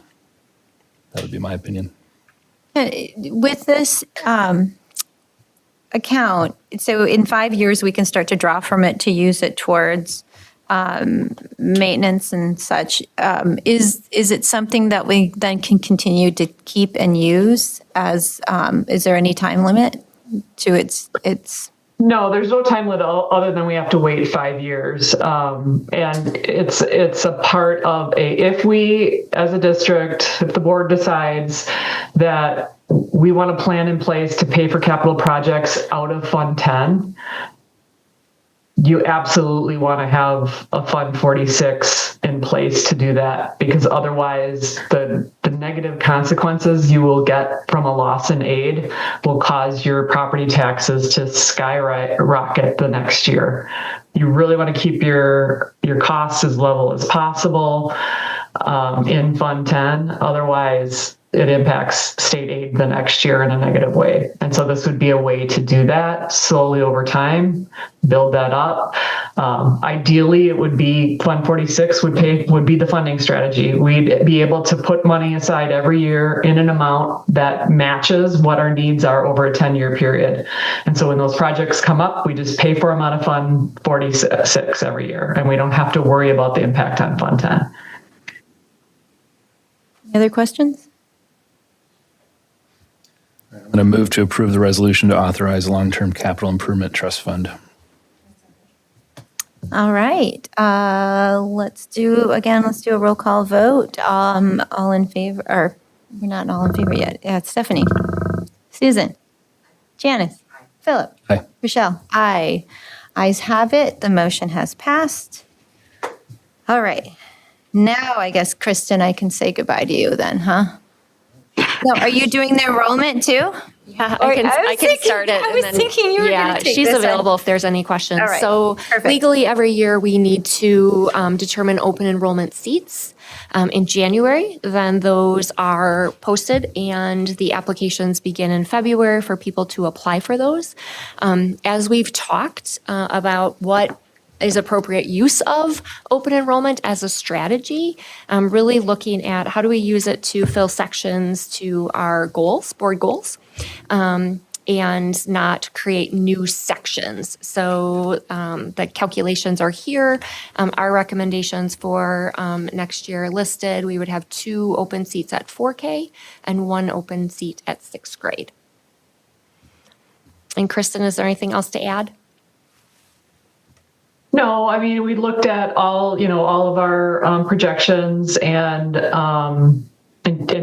really made sure that from a class size perspective, it may look like, oh, we have some room, but we already had a big open enrollment bubble in that grade level.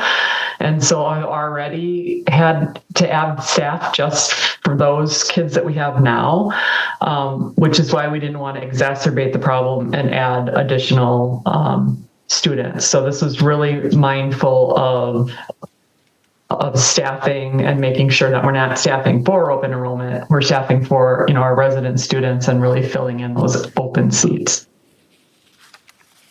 These are at specific schools too, right? Is that how you've decided how?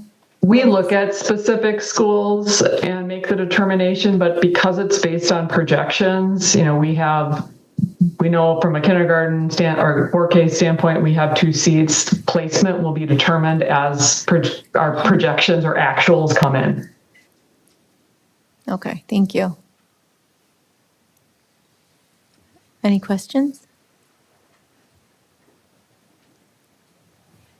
One question. If we suddenly had several kids move out in a grade for some reason, could we then go back and revisit this, or is this like the one time that we do that? The statute says that we have to set them in January. Well, what you can do is there's an alternate open enrollment applications that can be looked at throughout the course of the year. And so you only can fill that if you had seats available that didn't get used, which we always get ours full. But we could look at that as they came out throughout the year. Okay. Thank you. I would just mention that we have in the past.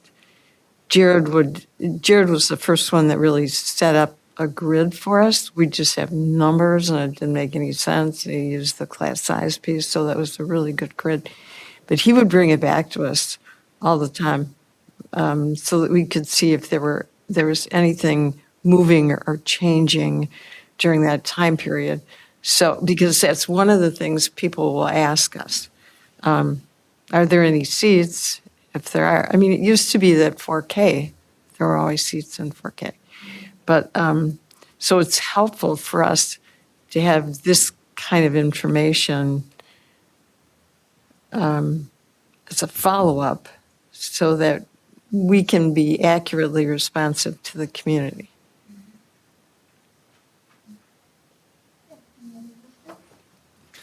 I was just going to ask, Kristen, you're still on? Maybe not. That's okay.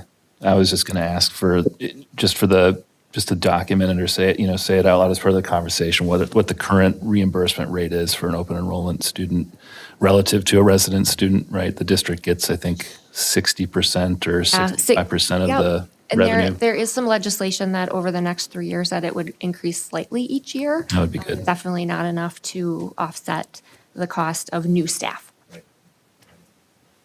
And Michelle, do we make sure that we look at the policy regarding open enrollment? Because again, there is language, we've changed it in relation to some students and some siblings of students, but there is language that provides guidance to the board about what you do with families who are open enrolled. Yeah, so board policy is what drives the process in which we select the open enrollment seats. So regardless if you have seats or not, we have to process every application that comes our way. Right. And then we create wait lists. When siblings apply, the siblings get put into the first rung, and so they get preference per our policy. So that would make up the lottery, and then we'd pull the two, and you offer it out. And if they say no, you go to the next one. And then if you were in a situation where, say, you had 30 seats and only 15 families for them, then you would move to that next pot, which is non-SIBs.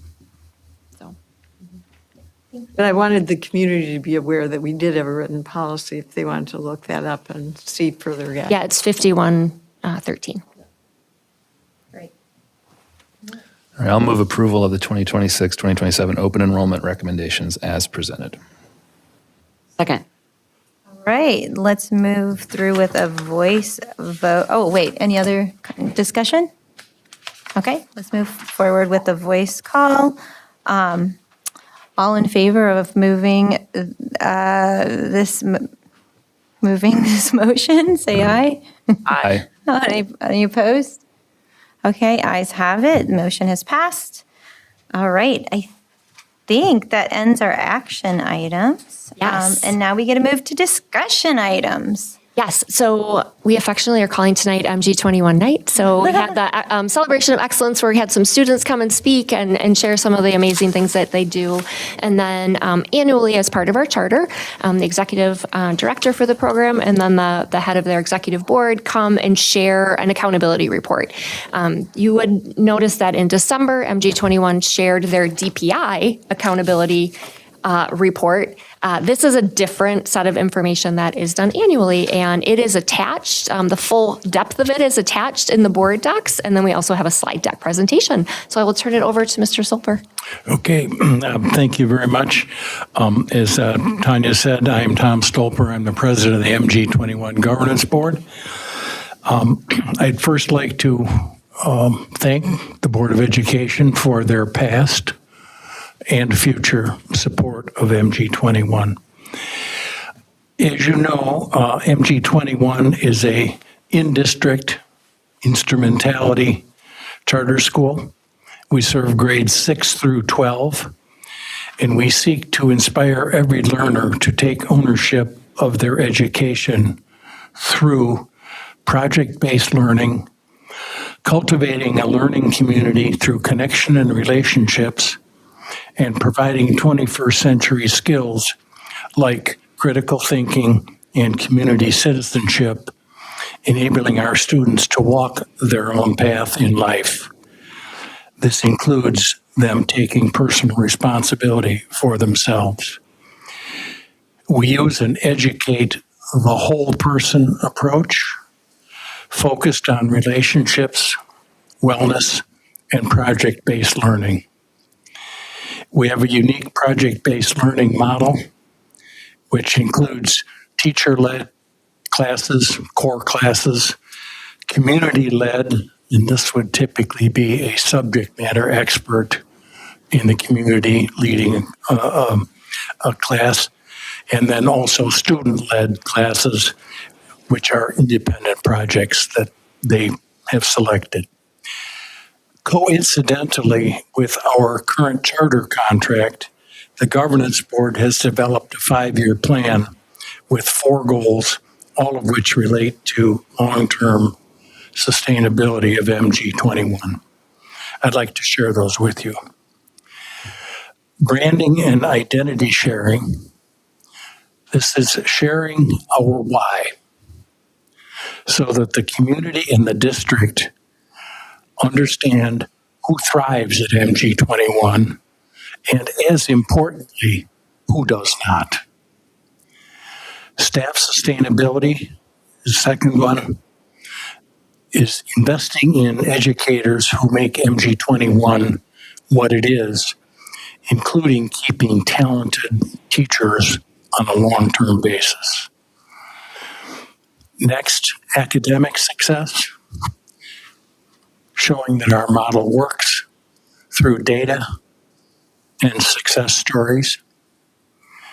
And the fourth one is financial sustainability through partial independent funding sources, understanding MG21's revenue and expenditures as they relate uniquely to MG21 and the district as a whole.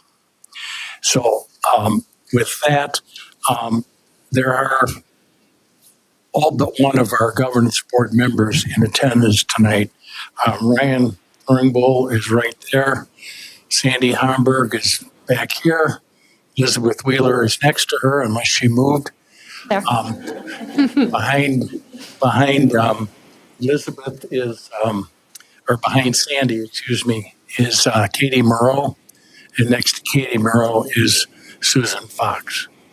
And there's the other board members, John Everman, who is not here. So with that, I will turn it over to Rebecca, and she's got a slideshow, I believe.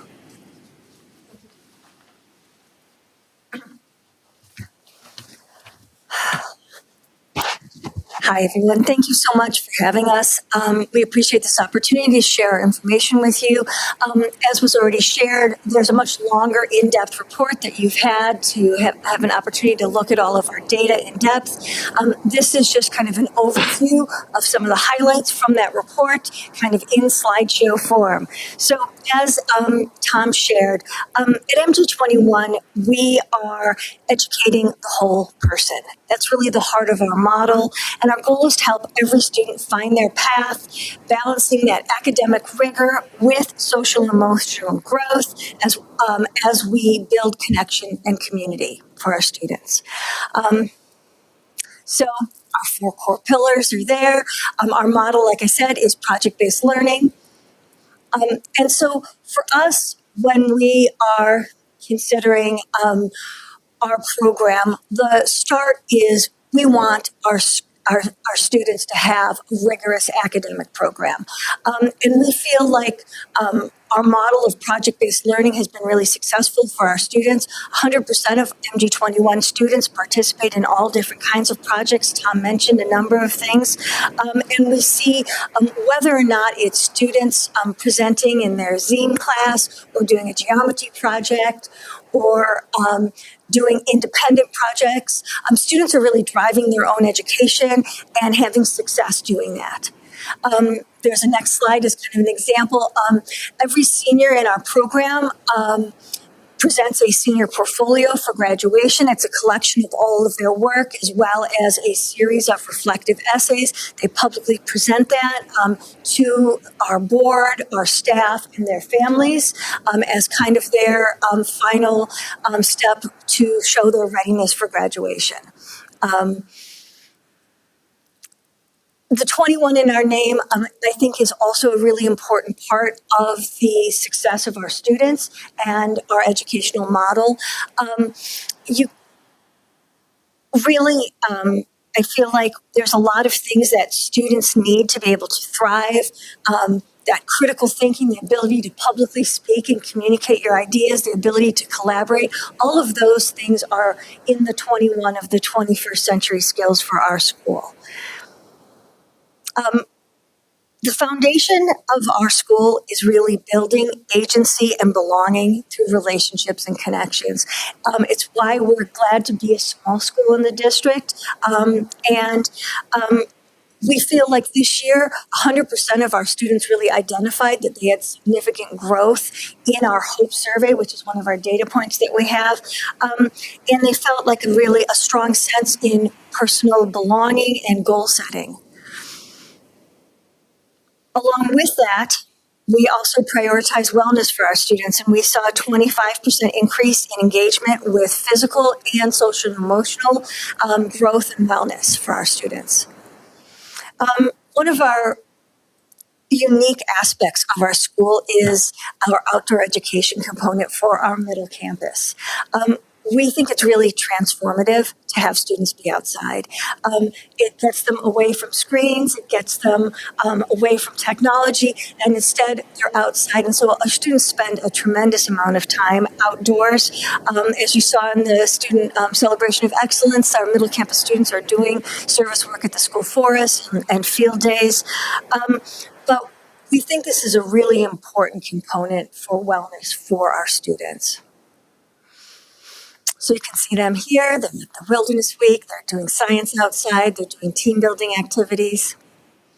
And then, as our students already spoke to better than I could do, the component of service and stewardship, all of our students participate in at least 4 or more service opportunities or stewardship opportunities throughout the year.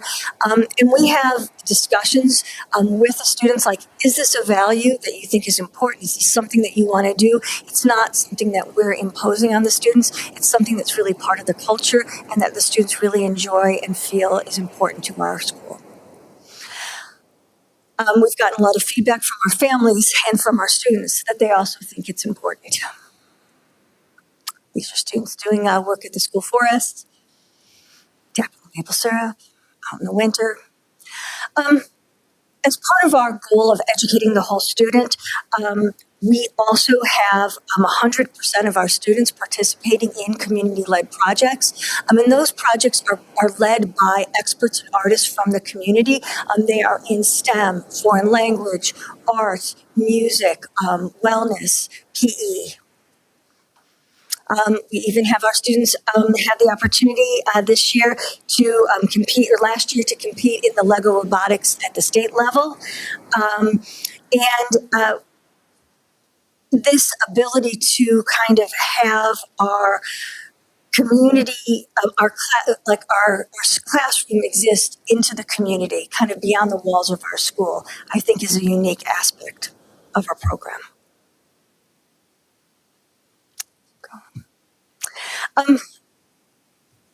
Last thing we just want to point out, when we consider our stakeholder satisfaction, how do families feel about our program? We have a lot of strong support and good feedback. 94% of our families say that they feel that their students' overall experience at MG21 was good or outstanding. We have data that shows also that families feel overwhelmingly that their students are leaving our program with strong collaboration skills, strong critical thinking skills, and the skills that they need to move forward in their lives. But these numbers kind of only tell a small part of the story. One of the parents shared, I'm so grateful for the environment, culture, and overall experience that MG21 has provided my child throughout middle school. His growth in multiple areas is notable, and the community he's part of at the school is priceless. So, as you know, continuous improvement is always a part of our program, our model, our work together. So we're proud of the past year of 24-25, but we're always thinking about how can we improve. And so this year, our focus has really been on improving our academic growth through improving our writing and our feedback with our students. It's our school-wide teaching and learning goal. And it's been, we feel like it will have impact on a lot of different areas for our students academically. We've also been able to pilot a Spanish program finally. We have foreign language at the upper campus with WVS, and that's gone really well for our students. We're working on finalizing our portrait of a graduate so that every student is ready for what comes next. And ultimately, for us, we believe that when you combine connection, community, and project-based learning, student success follows. Thank you for your time, for being part of our journey. We appreciate you. Questions?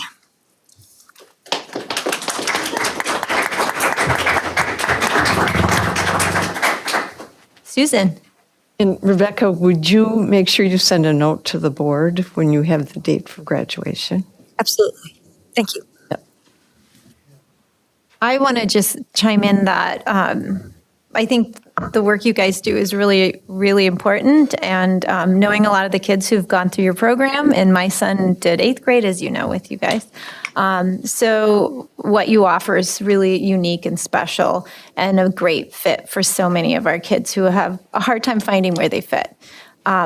But I also you didn't have it in here, but your scores from the report card. But yeah, it was in the bigger It's in the bigger one, yeah, but I thought this one. So I just want to kind of comment on that. You guys have kind of retooled a little bit, knowing that there are some areas that you could improve. Absolutely. And you're seeing it happen. And so I applaud you for making those changes and finding what you need to do to be able to meet the needs of the kids. Absolutely. Thank you. Yeah, I just want to thank you for the presentation and acknowledge what Rochelle's observing, which is the importance of MG21 in our community. I also know several families with kids who go to MG21, and thank you to the other folks who came out tonight too from the MG21 board. It's always impressive to me to see the diversity of experiences that you offer the kids, and it's really terrific to see the kinds of things that they're able to do. And I just wanted to echo the comments Rochelle made that it really is a valuable part of our community, and I appreciate it. Thank you so much. I really enjoyed the students' presentation. It was really fun seeing former students up there. Yeah. So that was they spoke really eloquently about their experiences and did not seem shy about it. So it was really cool. It was a crowded room. So I tried to warn them ahead of time. I said, there may be a lot of people there tonight. They did great. Yeah. Thanks for all your work. Really appreciate the opportunity to have our district office staff share a space with you and your school community. I think that there are many people that work in the business office or work in other places where they're not education based, and so them being able to share a space with students and remember and the reminder of what they work on behalf of is always important. And it's always entertaining, especially in the parking lot. Never a dull moment. And that any of us can pop over there and walk through and come and say hi and things. We just really appreciate that. And it's a really great partnership, because one of the great things about being here is we get to see kids then, because sometimes district offices can be very disconnected from where the magic happens. So thank you. Yeah, and we really appreciate this, because I think it is important in a district to have options for students, and we feel very fortunate to have all of your support and the support of this district to be able to offer this option for students from Monona Grove. So thank you so much.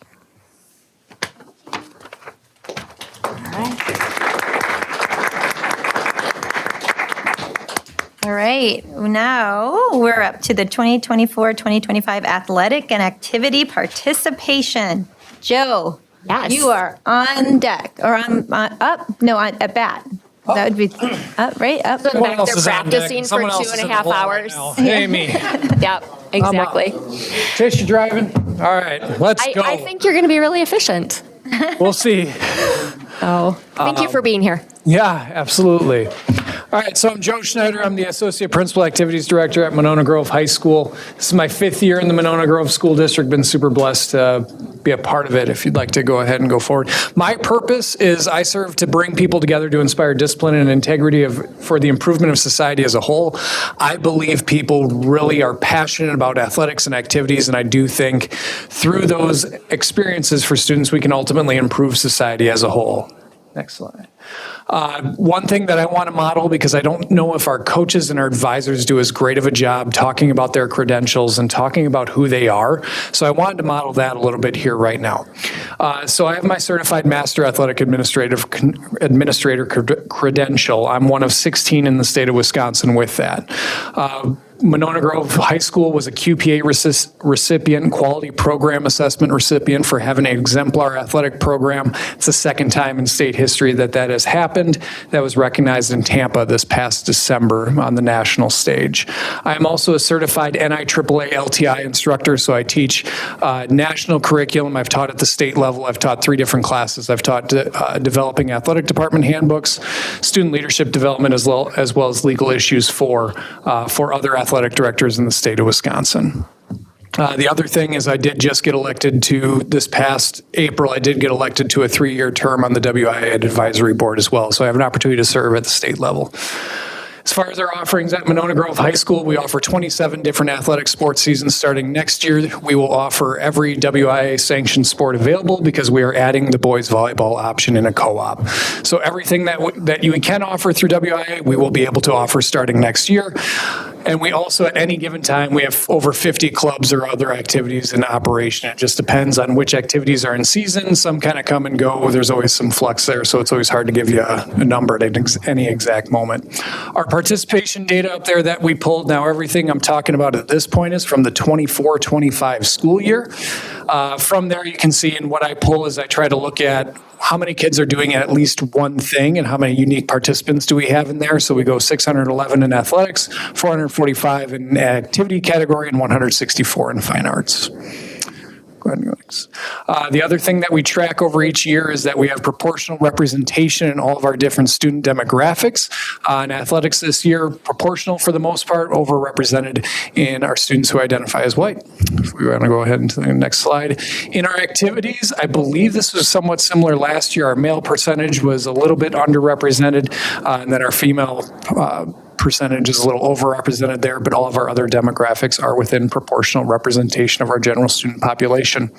This particular slide here talks about our participation among students who have an economic disadvantage versus those that are not labeled as having an economic disadvantage.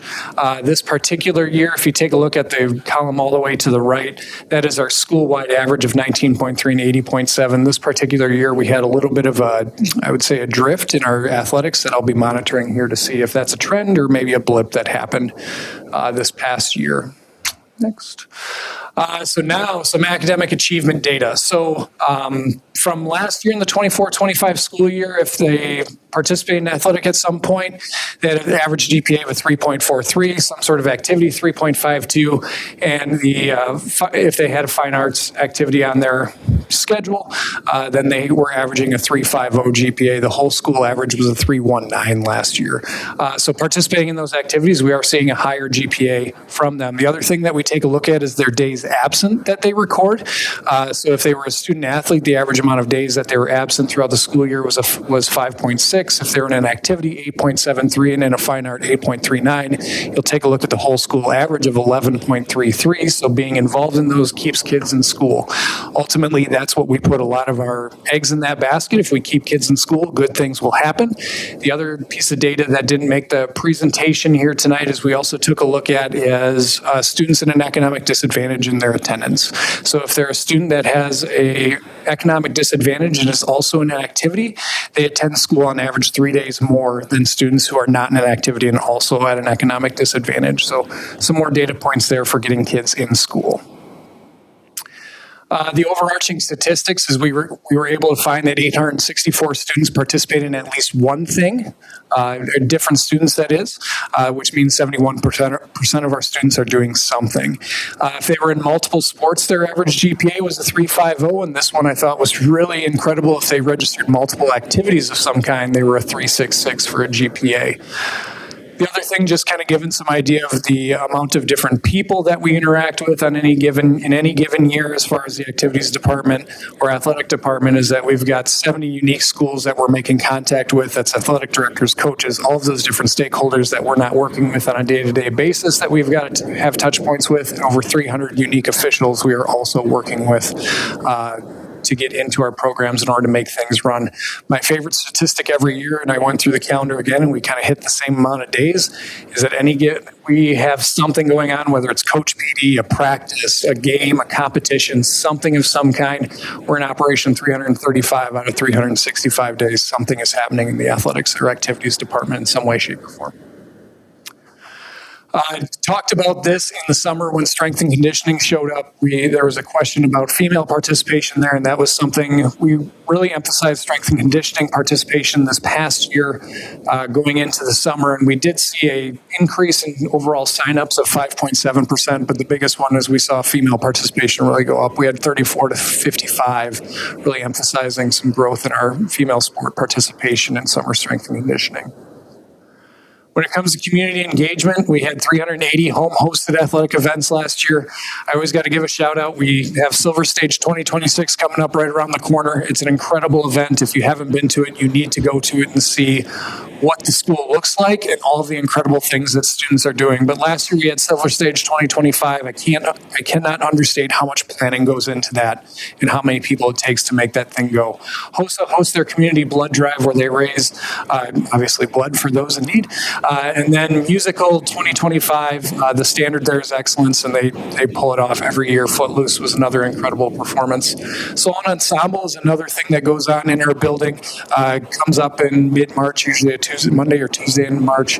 I know we've done it on ACT Day in the past. I don't think we're doing that this year. But that's another incredible event that has a lot of planning that goes into it that gives students another opportunity to qualify at the state level in their individual or in their potential competitions that they're in or performances. We also had the opportunity to host MadMun 2024. In the fall of 2024, we had Brian Jefferson get an award. This past year at MadMun, I would say his planning that went into MadMun when we hosted it is really what led to him getting MadMun Advisor of the Year this past year. And then just also from pulling some data from our MononaGroveAthletics.com website, we averaged just under 8,000 visits per month on that particular website for just kind of tracking what engagement looked like on there, which I'll come back to.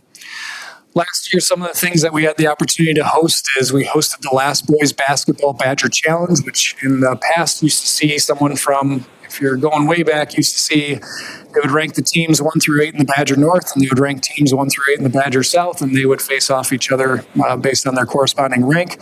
Last year, we did it between the Badger Large and the Badger Small, but that was the last year that was happening. It was a wonderful event. We had tons of people in our building and went off pretty well. We also served as the WIA tournament host for the boys and girls track and field regional, and I also got to say that environment, although we came up short in the game, the sectional final boys hockey game was an incredible experience to host, considering we had 1,400 tickets sold 1 hour before the puck was even scheduled to drop.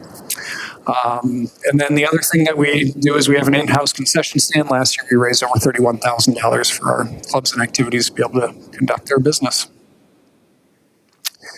Last year, we had a lot of athletic team successes. We saw conference championships in girls and boys swimming, as well as girls and boys tennis. And WIA tournament recognition went pretty well for us as well. Girls tennis qualified for state, took 8th there. Girls cross country was a state qualifying team, and they did it again this past fall for the 3rd year in a row. They've got a streak going. Wrestling was the team sectional runner-up. Gymnastics was sectional champion, and also was the D2 state runner-up as a team. Boys basketball captured the regional championship. Boys hockey was a sectional runner-up. Baseball, sectional runner-up. Girls and boys lacrosse, which is co-op with Edgewood, was sectional runner-up. And girls soccer claimed a regional championship. We had 32 state qualifying athletes represented based on those sports that you see on the screen. Future goals is we're continuing to looking to expand and get kids involved. As we've kind of seen the data getting kids involved really does help. I would say also from a general school level, we've got a data team that looks at kids that are not necessarily engaged with anything or maybe struggling with finding a way to connect with school, and they really kind of work on that personal touch and making sure that kids find a way to get connected with school or work with them in that way. Still an opportunity, if you've seen some news articles on Adapted Sports League, we have some opportunity there for growth as well. We are obviously expanding the boys volleyball starting next year to help with that initiative, and then always just looking to improve upon our experiences. We believe word of mouth and positive experiences will continue to help with that. Some of the work that I'm doing with student athletes, as well as kind of looking to move forward, usually revolves around whether it's training and development, making sure we've got high quality programs where they're seeing themselves grow, that we're structuring a culture and team environment that's allowing them to create beneficial relationships, whether that's with each other or with their coaches, that they feel accepted in that culture, and that we're also developing student leadership opportunities in some way, shape, or form. I've got a group of students that are really trying to formalize a mission and vision statement for our athletic program. I thought we were in a good spot to kind of revisit that and make sure we're on common ground before we grow from there. We do send out surveys. We send out student athlete surveys at the end of each sports season to get their feedback overall, giving us a 4.42 out of 5 on that rating in different question areas. So in general, students are reviewing our programs in a positive manner. And then on the next slide, what we have is that we also send out on an alternating year basis parent surveys depending on the particular season. We try not to bombard parents with too many surveys all the time, but they're given a 4.17 average rating out of 5 when we're getting responses on that. The other thing that I implemented last year was asking our coaches for feedback on my performance and what they kind of feel. Average rating in each general category that I was asking for was a 4.8, so there was consistency there. I wish that response rate would be a little higher, but I guess the benefit for me is I don't have a bunch of coaches that are firing off a bunch of ones for me, so that's good. So yeah, consistent there. And then we've really kind of revisioned, I would say, in the last 2 to 3 years, our parent-athlete meetings and what those look like at the start of each sports season. And what we try to gather is trying to have that one consistent message for everyone, as well as trying to limit the amount of different meeting dates and whatnot that parents need to kind of work for. In the 24-25, a general check-in for those that were watching, making sure they found the information relevant as well as easy to understand. Still some pretty high ratings there, and even so in the 25-26 school year so far, we've been able to make improvement on that in that realm as well. So that's good. Challenges and solutions. So this probably hasn't been really talked about publicly too much, as it's been really a hot topic in the athletic director world. So for years, our school scheduling was how kind of athletic directors did their business. That's how you sent game contracts to opposing teams. That's how you got officials. It's really kind of where your athletic calendar lived. Well, in December 2024, our school is bought out by another company. That's Arbiter. So starting next year, our school is going away. That will no longer be an option for athletic directors to use. So that entire scheduling platform is changing, and the entire state is going to have to change with that. And that's going to be a significant amount of onboarding and learning for athletic programs in general moving forward. So that's going to be huge, and people on the user end of it will also start seeing those changes, I would say, definitely this upcoming summer. The other thing, kind of the challenges is you get challenges your way that you didn't necessarily know were coming. So like our website, MononaGroveAthletics.com, was bought out by another vendor. And I was told everything would just transfer over, no problem. Everything would be great. After kind of digging into it, I realized that over 100 pieces of articles and information are just gone. So, but the opportunity there is I thought our website could use some revamp and kind of rethinking about what that looks like. So being able to do that a bit, wasn't planning on, but here we are. Got to look at the opportunity, right?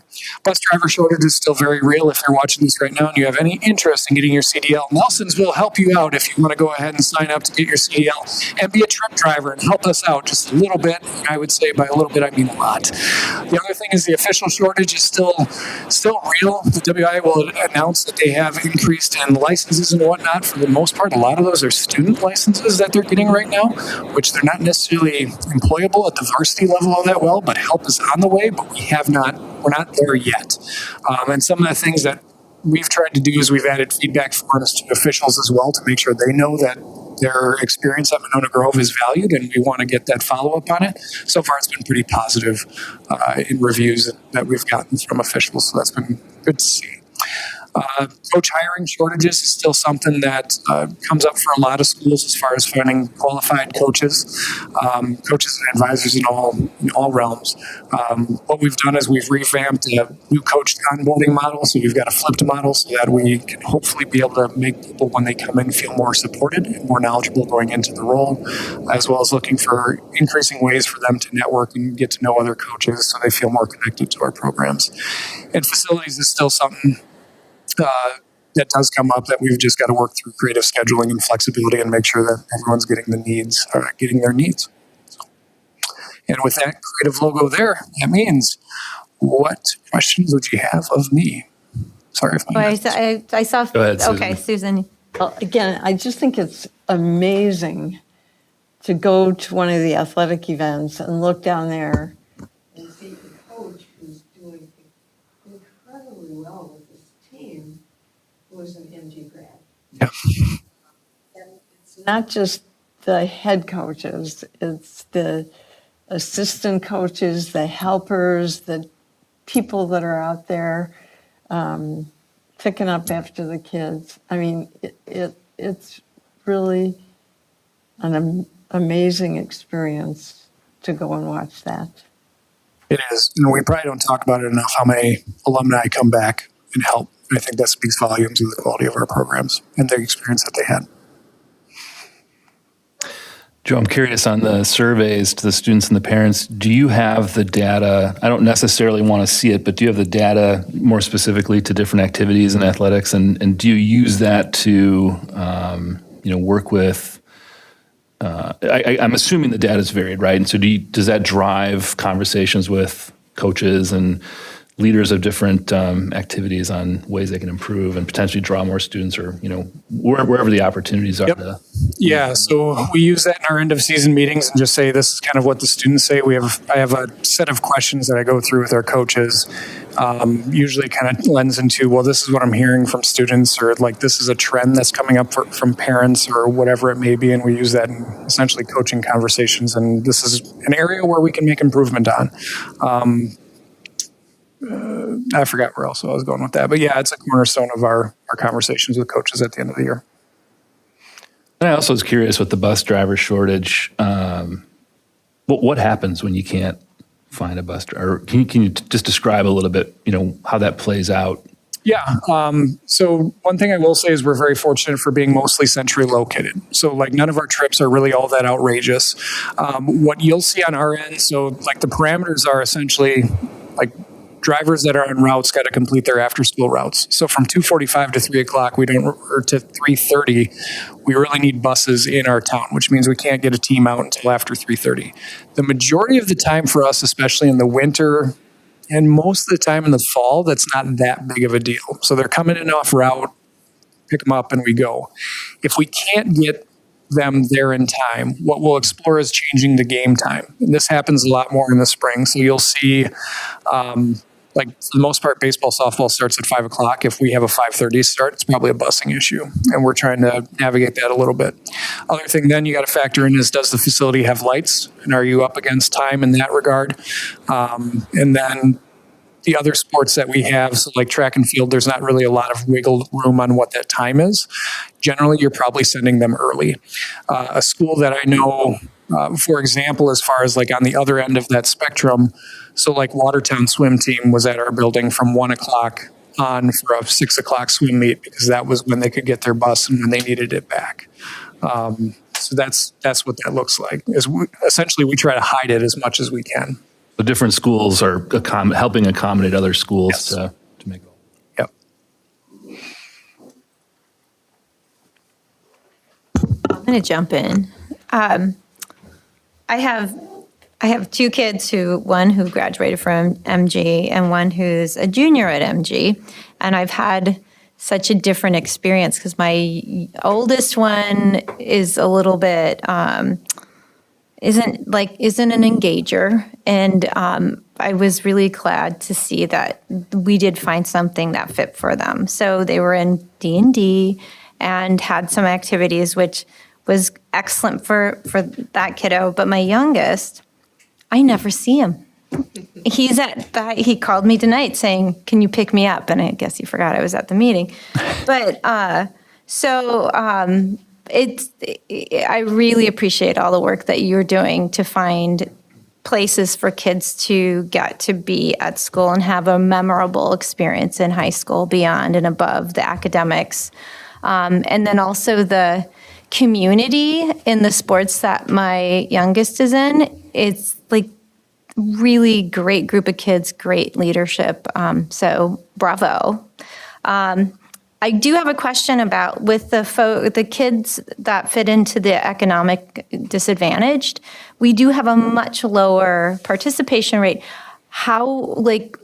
I'm just wondering if you have plans of how we can engage those folks. Is it just that, are you even able to kind of know what is preventing them, or are they things that we can do differently to help give them opportunities? I mean, it's a good question. I know it's complicated. It can be. Well, I mean, even with like that data, I don't have a clue who any of those kids are. The majority of everything else, I can, if I need to go see their names and whatnot, I can do that. I would say at least for me, when I take a look at what we're doing at a school level, I think it starts there. How do we get them engaged with school? How do we make sure that there's a trustworthy adult that they have in their life? I think for a lot of those kids, that's priority number one. And we've got to start there. And even when you look at attendance data, when it comes to students who are socioeconomically disadvantaged, getting to school can be a struggle in and of itself. I do think we have things in place that really do help that, and at least are a step in that right direction. Like our practice and late bus is a huge step in that right direction. And we also have processes in place to make sure that participation fees are not an issue for those students. Now, whether or not they know that is another thing that we could probably market a little bit better. But those are some of the things that I know we have in place, and maybe that's an opportunity for growth, because money can be obviously a big deal. Yeah, it's not cheap having, I have a show band kid too. Yeah, so I can see why that could be a hurdle for some folks, for sure. Any other? So we talk all the time about why we track these things and why extracurriculars and co-curriculars are so important. And Joe alluded to it a little bit. It really is a leading indicator about life, college, and career ready.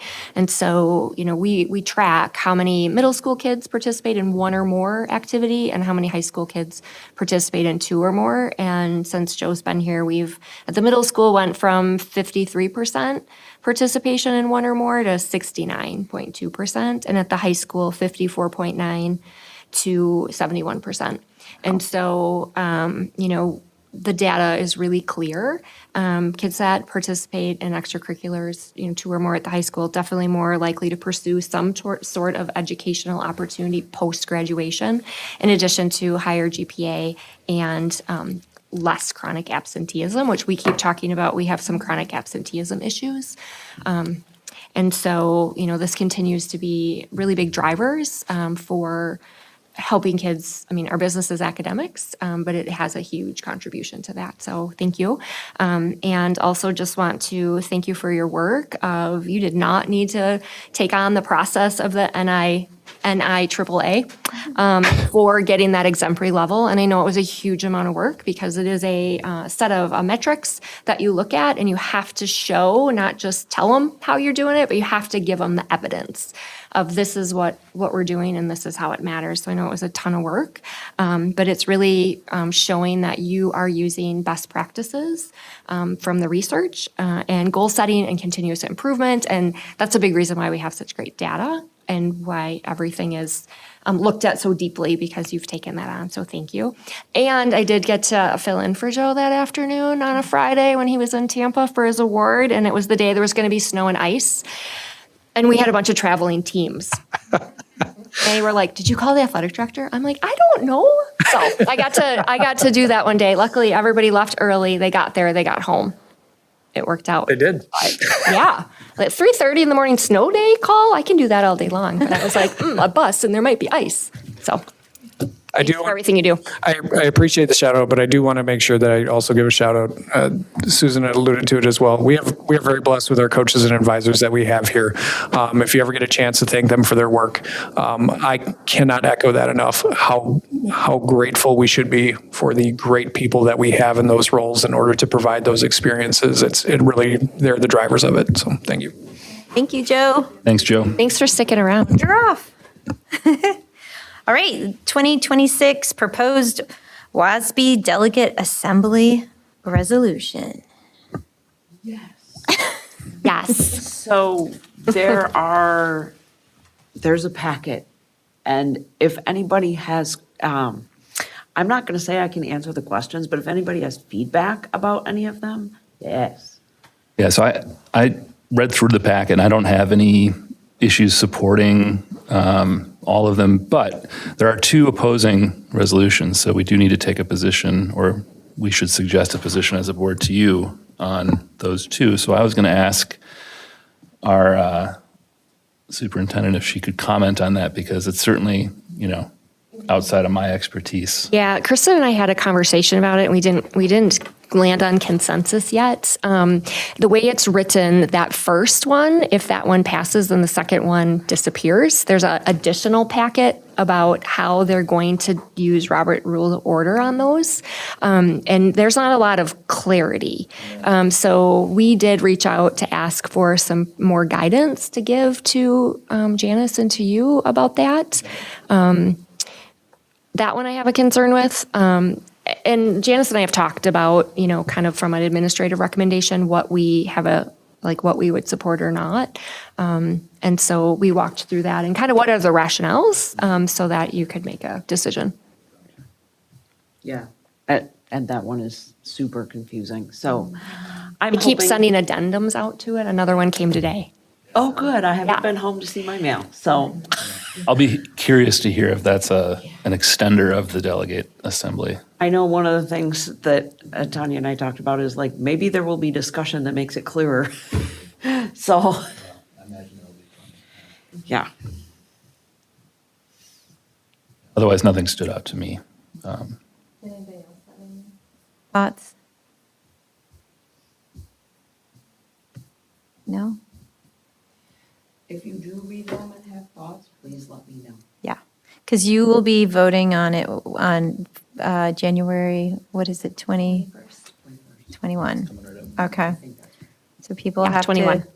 to move and communicate quickly. Janice and I did have a conversation around number 5, which is the substance abuse and disorder and treatment.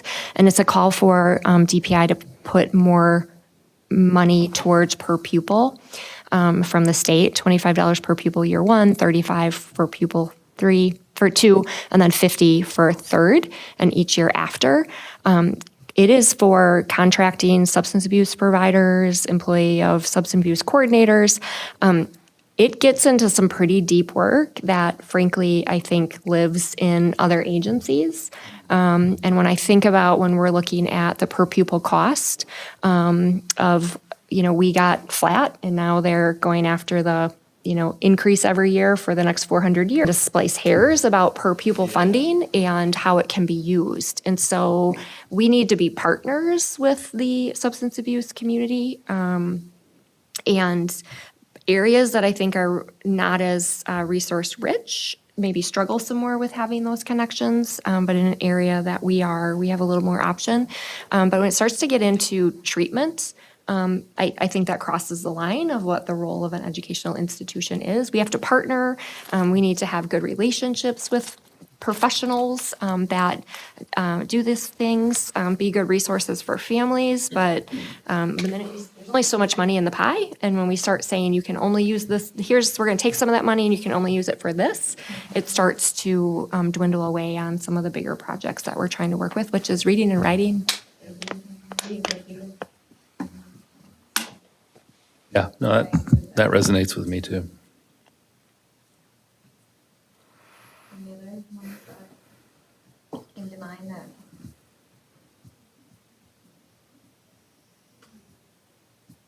All right. I think we're in good shape. Email Janice if you have something to add. Benchmark districts. Yeah, last year we started having conversations about, who do we look at as comparables, whether it be academic performance, whether it be salary, whether it be student-teacher ratios, class size, all of those things. And so put together a process to really think about what are those benchmark districts that we can look at based on a couple different things. Really the goal is we want to be a destination district and really thinking about how to review some of those systems and practices on an annual basis. So we looked at it in 3 different ways: academic achievement, geographical proximity, and enrollment. And so you can see the 3 sets of indicators there. Based on that, when we look at the area, these are the 8 districts that come, so 7 additional districts that we look at. So what you see here is our academic benchmarking. So it is based on the spring 2025 data. We made some movement last year. Some of it was strong, some of it was minimal, some of it was backwards. Other districts grew too. Right? So while we made some improvements, we still, for ELA and math, are sitting at the bottom of this, 7 out of 8. We did make some good growth. The cohort of kids that took the juniors that took their ACT in this last spring, we did go from 7th to 4th. That group had a pretty big bump. That is a group that every year, it's a unique group of kids because it's always the spring of 11th grade. So that group changes every year. So that we are above the state average. We have a lot of opportunities. The state average is 19.2 and we come in at 20.1. I continue to not see any rationale from a socioeconomic status, community support, resources, per pupil spending, that we are not performing better. So that is when we talk about, where do we want to put our dollars? Where do we want to put our time and energy? It's, fueling it into what are the best evidence-based practices that are going to have the highest amount of outcomes for kids, whether that be continuing to have extracurricular activity because we know that matters. We have, over the last couple of years, the district has adopted curriculum and resources that is strong. So we have the tools. We are working really hard this year on really thinking about what are the best practices of adults to be doing to solve the problems that we are running into by building. And that's been a big part of the SAIL work that we've done from continuous improvement. Question. So in addition to identifying these districts, and sort of using them as a guidepost for where we want to be and the crowd we want to, align ourselves with, how accessible is it to look at what they're doing? How easy is it for you and and our other leaders to look at these other schools and try and identify what are the strategies, patterns maybe that they're doing or have done that we haven't done, and try to start modeling ourselves where there's opportunities to do that versus constantly having to kind of reinvent our own wheel to solve the problem. Every other Friday afternoon, I do a call with the superintendents, and they're all Dane County superintendents, and everybody that's on here is on that call. Our directors of curriculum, teaching and learning equity, they participate in a directors group, and they do a lot of nitty-gritty teaching and learning and that things. And that's where I think the frustration comes in, because when you look at what we're our programming, like what we're using, it's pretty commiserate with what everyone else is using. CKLA and Amplify is pretty much the standard, but we're not there yet. And so as we think about what we're missing, it's small group instruction, it's flexible grouping, it's, what are the processes that our C3 teams, our professional learning community teams are looking at of just-in-time data to pivot and not waiting until the iReady tests come at the end of those windows. And so, we've identified what those strategies are. I think now it's the creating the time to make sure that everybody has it, creating the vision and developing the skills. And then what's that accountability that we look at to say, A, are you doing it? B, are you doing it to fidelity and does it matter, right? Are we seeing the academic outcomes that we should be seeing? We've got lots of data points along the way that tell us if we're headed in the right direction or not, and we have to address those. We give iReady because it is correlated to proficiency on the state testing in the spring. And so that should be used. And so I think the data protocols are huge. And so really working towards that of thinking about how do we make sure that that is happening. Susan. I would also add that, again, in the past, really effectively, and I know it's hard because people are working, would be at the WSB meeting. And it's really interesting because they do breakout sessions, and the breakout sessions are often taught by other districts, often by board members, talking about, this was my number, this is where we sat with comparables, and we were really concerned about that. So this is what we did. And you hear a lot about, in fact, in the early days, I was always very sure that I didn't always sit with our board. I sat with all the other boards, and you learned so much from the processes that they use. We have an MG grad who's related to us and is a teacher in Cedarburg, and I can't tell you how many things I can take to that person and have a really great discussion about, just on its face, what could we do better? She's a special ed teacher teaching 8th grade students, so she has experiences that she can bring to us. Another thing we used to do, and I don't know if anybody's ever interested in it, we used to have like a big meeting in the big room over there, and teachers would come and do presentations about particular things to help educate the board about. It's one thing to have Tanya say, we're doing this. This is a structured plan. I meet with the teachers every day, which she's out there doing just consistently. But to bring us into that environment and have them talk, it's like having Rebecca here tonight talking about MG21. And if you haven't gone in there and watched a class, you don't have a feel for what that's doing. So again, maybe it's a workshop, maybe it's, I don't know, but an invitation for the staff. Well, so if I had said to you 6 years ago, come and talk to me about what I could do as a board member or what we're doing as a district that you think we could do better, would you have comments and suggestions for us?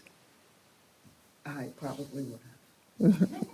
I do feel like we kind of have that with TLE, where we can kind of hear exactly what they're working on as a whole district versus one teacher. I mean, I don't want to think. I totally agree. All the teachers are really important and their work is very important. Right. But it's kind of nice to have the overarching view and goal and mission in that space. I agree. We need the presentation from Tanya first about the goals and the data that you're using to set the goals. And then to have your staff leadership that's helpful to come in and talk to us about what they would like to see us support in a more knowledgeable way. Basically, what we're talking about is, do you have any thoughts about how to help educate the board about the things they would like to know? I mean, I can tell you the history in great detail about the year it started and where it is today about the advanced math program at the middle school. Because they take your kid and put them up in the 7th grade class and all the kids are teasing them. I mean, that's how you work through the... Yeah, to be able to have have all the views as to what's going on and how to best support it. I like having these set schools as knowing that this is what we're working off of as to where we're ranking. And I'm really glad to hear that you're getting a phone call every week to kind of touch base with all these folks as well and share what's working. And I think from a continuous improvement perspective, that's why each building looks at their own data and then brings that collaborative team together, that's teachers and leadership, and says, okay, here's our data, but what do we think as a staff is going to be the best strategies that we're going to get really good at and everybody doing to move this data. And that should be those 100-day plans, should be what's coming to teaching, learning, and equity to really talk to you. And those are teacher and, co-created plans to talk about what buildings are actually doing. And you see a lot of alignment in them. Between buildings. All right, great. Any other comments? If not, we'll move on to informational items. And did we have an F&O in December? Yeah. January already had one. No, January's coming up. Yeah, I was going to say. We met in December. We were the last board meeting, I think, of any sort before the break on the 18th. But yeah, nothing beyond what was been discussed already. We focused on the audit report that we were presented tonight, as well as just kind of getting started on the next year's budget. So nothing to report beyond what we've talked about. I just want to thank you for chairing this committee, for putting it together, for having the meetings, for getting the information out in front. And often then when it comes to us, it's set up in a way that is understandable. And we know that you've already looked at it and your committee's already looked at it. And I just think that's a very positive feel. Yeah, I think it's really, really been helpful. All right, so Elizabeth isn't here. Do we have anything? I guess, Janice, you're also on the personnel. Is there anything to report? So I am, but due to traveling to family illness and needing to pick up the dog at the vet, I missed like half the meeting. Okay. So I don't know, Philip. Oh, I don't think there's anything particularly. Okay. Susan, Monona Grove Education Foundation. That really quickly, the Monona Grove Education Foundation met on January 6, 2026 at 4 p.m. Carrie Robbins is now the president. The meeting was called to order and they read the minutes and Tanya gave a superintendent report. She basically gave an update on the election, 2 board positions, 3 candidates. She also presented the DPI data, very similar to what we just saw, in a really nice, straightforward way. The current CARES campaign is, I'm not sure if they made 46,000 or that, because they are doing quite well. They also are discussing putting together a scholarship. I don't know if any of you have ever met Ed Young. He was one of the original Monona Grove Education Foundation founders, and we lost him about 2 weeks ago. And so there was quite a long discussion about what do we want to form to recognize him. So that's just a thought in case you have any experience with that. And then they basically updated and were finalizing their committee placements, their committee chairs, their goals, and their tasks for 2026. The Finance Committee will be appointing a chair, and they're going to be giving scholarship information to the district January 19th, and senior recognition night is right now scheduled for May 20th, 2026 at 6:30 p.m. All right, thank you. All right, superintendent report. Okay, I will try to be succinct. This is all linked in there. We do have a board election. We have 2 incumbents, which is Elizabeth Cook, Rochelle Miller, and then we do have another community member that entered into the race, and that is Nicole Schoenbeck-Class. So three people for 2 seats. So we will have a election for that. I would assume then that there will be forums and different things that will happen so people can learn more about each candidate's position. Wanted to offer some information regarding the final capacity report that we had in November. So just as some context, when we started to have the conversation about buildings in Cottage Grove being very under capacity, one of the things that we discovered was those capacity studies were done in 2017 by EUA, which is the architect firm that specializes in school buildings, and it was used for the referendum in 2018. And so industry standards change on a regular basis, and when you have legacy schools, which is buildings that were built, in the 50s, 60s, you take those new standards and you apply them to these older buildings. And so when you look at what's the square footage of Granite Ridge, well, the square footage is much bigger per pupil because you have big wide hallways. You have big open, if you've been in that building, all of the big space that was never used in the legacy buildings because it was all about efficiency. How many kids can you put in the classrooms?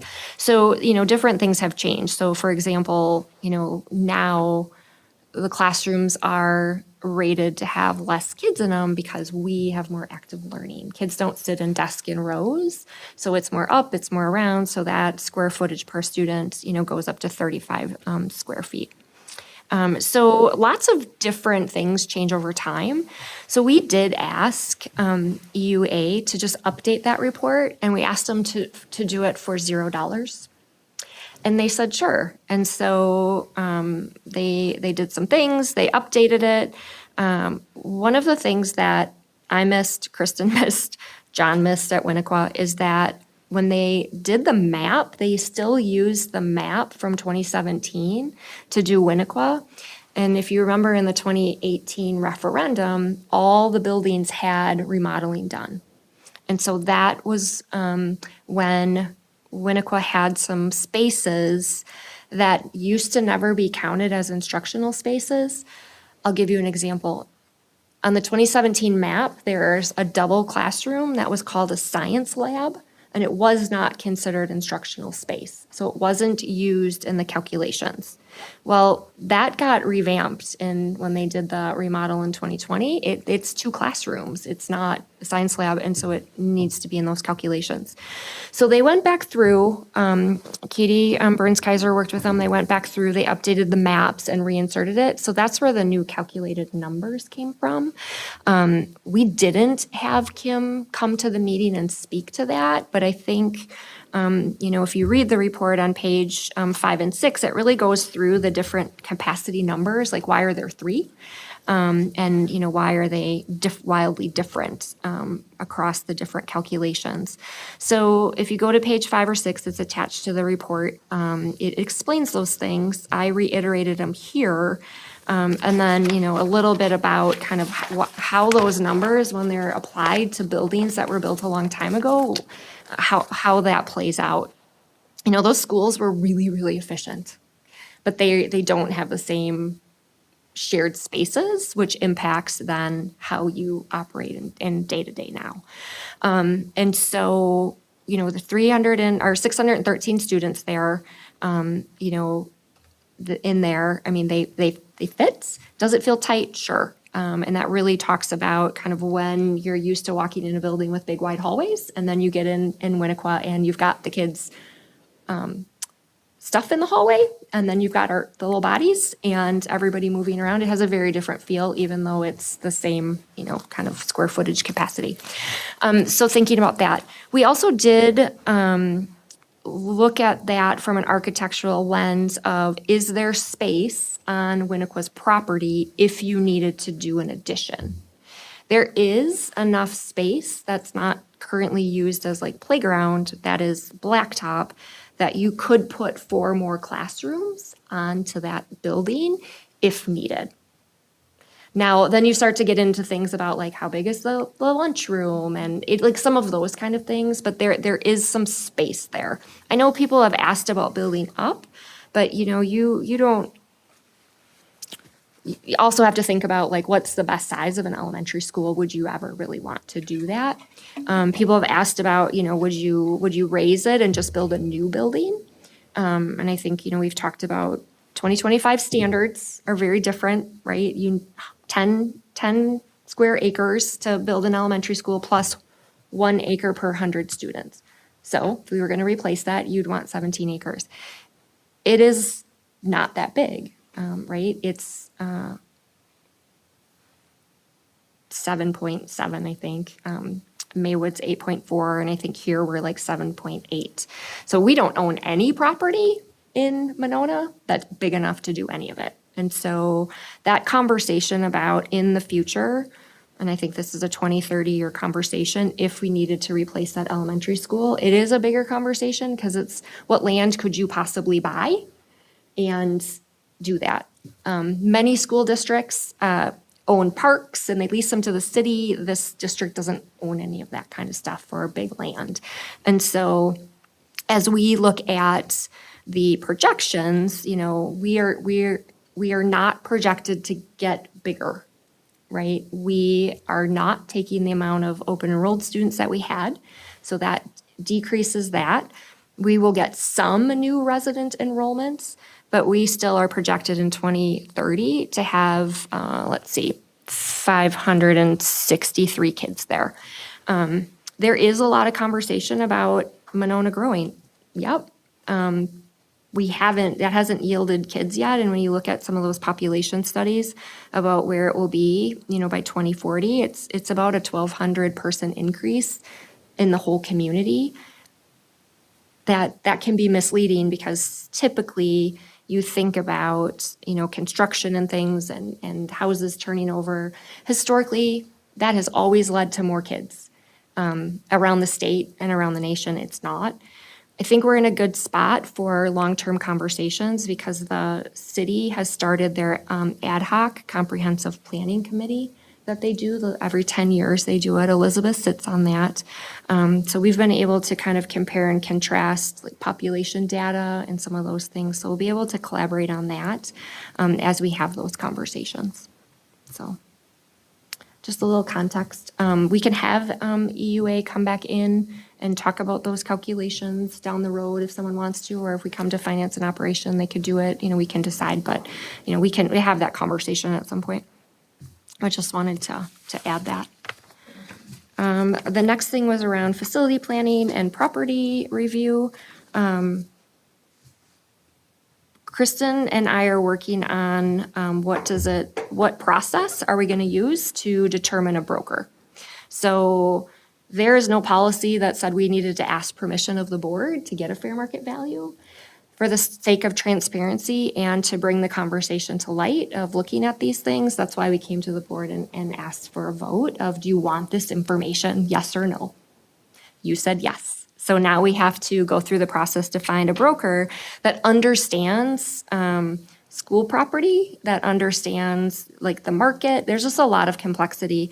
So working through a process of trying to, you know, determine, you know, what is the right real estate broker to go with. Kristen will bring that process to F&O in January 29th to walk through. Then we'll go through making those, you know, recruiting and kind of trying to figure out what's best. And hopefully she could bring somebody by the February F&O meeting that might be interested in doing this for you to meet. And go from there. So there's not a timeline on any of this. The only thing we had a timeline is that we needed to know if we were going to consolidate Taylor Prairie and Cottage Grove, yes or no, by January 1st, so that we could get parents the right information about where are you enrolling, what does that look like. And so that was the only timeline we have. And so we'll go from there.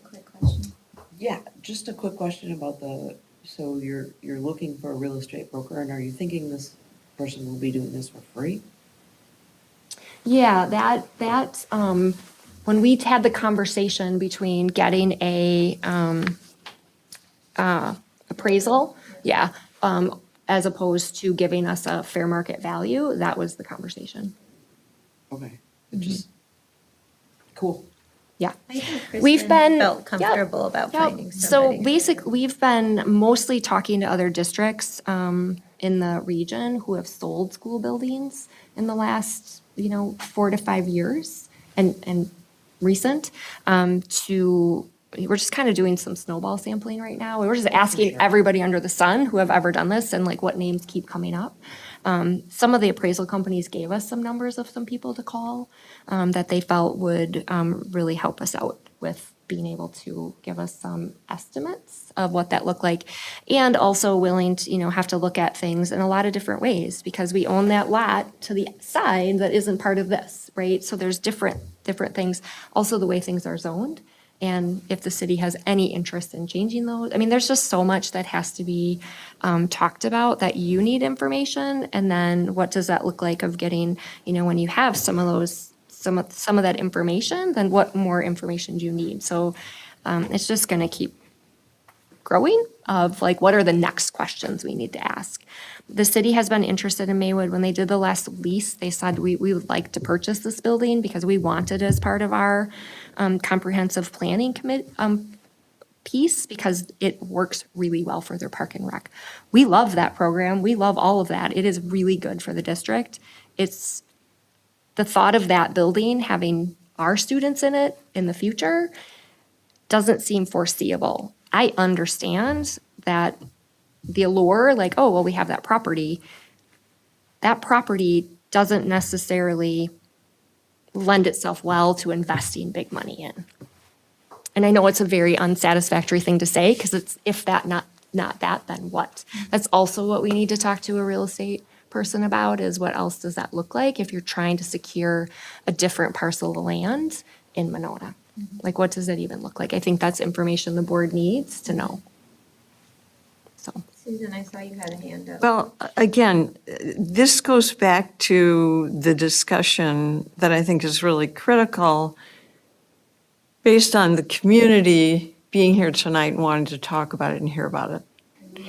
And we keep putting it out like this, a piece of the superintendent's report. And we really need to, first of all, and I talked about this at least 6 months ago, we need to get out into the community with this information and put it out there. Because the information that even we had as a board talked about Winnequa being, quote, at capacity. There were 4 classrooms, but there were several teachers that were very clear that those were being used for student services. So again, looking at trying to make sure we have full packages of information on this, we have accurate information and we have updated information. And again, people talk about, oh yeah, well now you've because of this building, you've gone to this number for capacity. The other thing people are seriously concerned about, and I think there was some allusion to that tonight, and that is you're going to fill Winnequa, and the only choice you're going to have is to expand it. And really, you guys have to look at those maps because the city owns a significant amount of property right up to the edge. The walkway, that's owned by... Going part of the walkway, because we just paid to prepare part of it. Well, again, we need to see that map because that isn't always the piece that we get. What I'm saying is, as we go forward, so for instance, these people that were here tonight were all very interested in this information. And we didn't present it till 10 o'clock at night. And they were gone. And one of the comments, I'm just passing on what I hear, was, it's not on the agenda, so you're not even going to talk about it tonight. And I said, it looks to me like it's in the superintendent report. And then, again, I don't know that we didn't state that to the group that was here tonight. That might have been helpful. Anyway, we need to... Communication is something we can improve on 100%.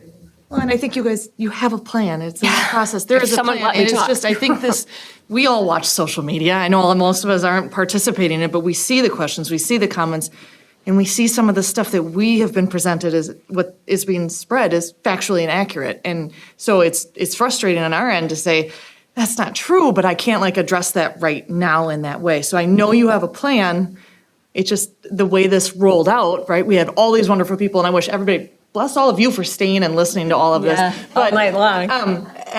All these people, they all needed to hear all of this, and you're going to get that to them. But it's frustrating a bit that people say things and we hear things, and we know that's not exactly accurate information, but there's not an appropriate format to share it to them, and then it's YouTube. So I have no idea if there's 150 people watching or there's 2. So, right. Yeah, just to build off of that, Stephanie, I just also, I think, want to emphasize that we don't have all the information yet, right? Yeah, I think I agree.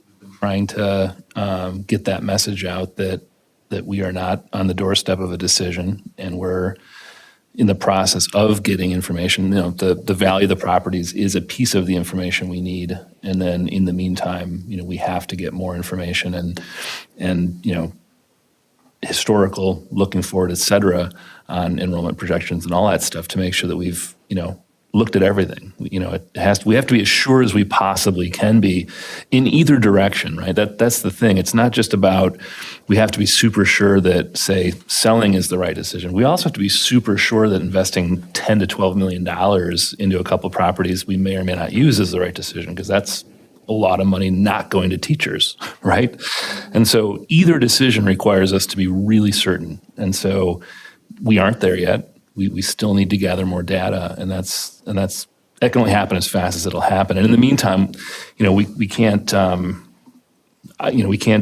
provide information we don't have yet. Aside from, we are continuing to have meetings with relevant parties and the cities and the villages, and we're looking at as much data as we can get our hands on to try to suss out what the real picture actually is, and that'll help inform what we're going to do. But I think that's well said. And like what Tanya said, we had a decision that we had to make quickly, and that was the Taylor Prairie consolidation decision. And so I think that kind of got buried in some of this other discussion, and there was the perception perhaps that we were moving fast with everything, but that really had to be made quickly.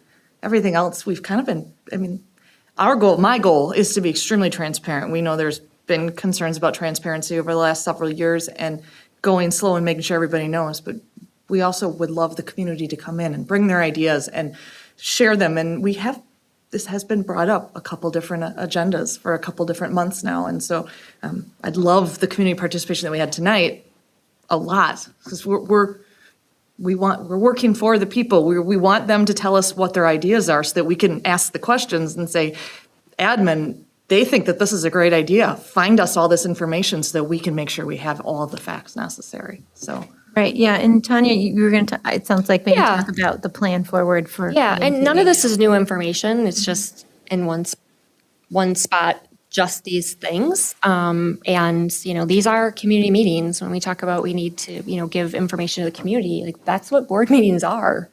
And that's the intent. And so, very happy that people come. And when people come and speak or those things, we can get a gauge on what people understand, what they don't understand, where we have to correct it.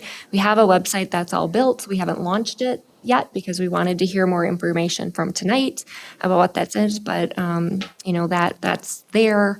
We'll continue to get those information, channels out there, much like we did from a budget perspective, use the same process.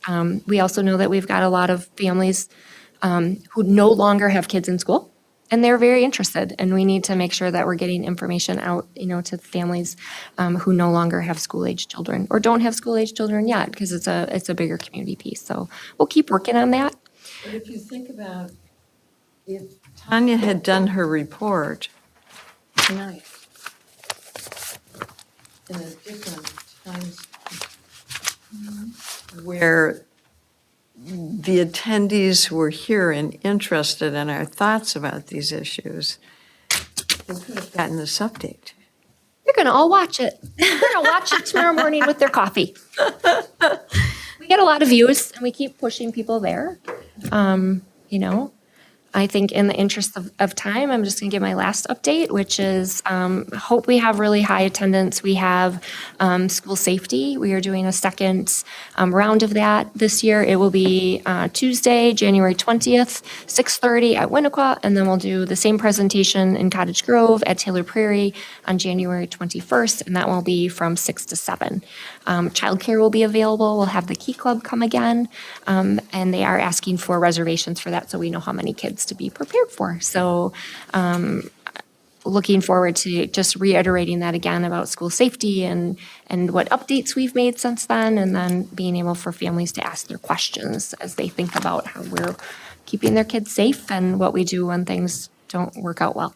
Good. So. Thank you.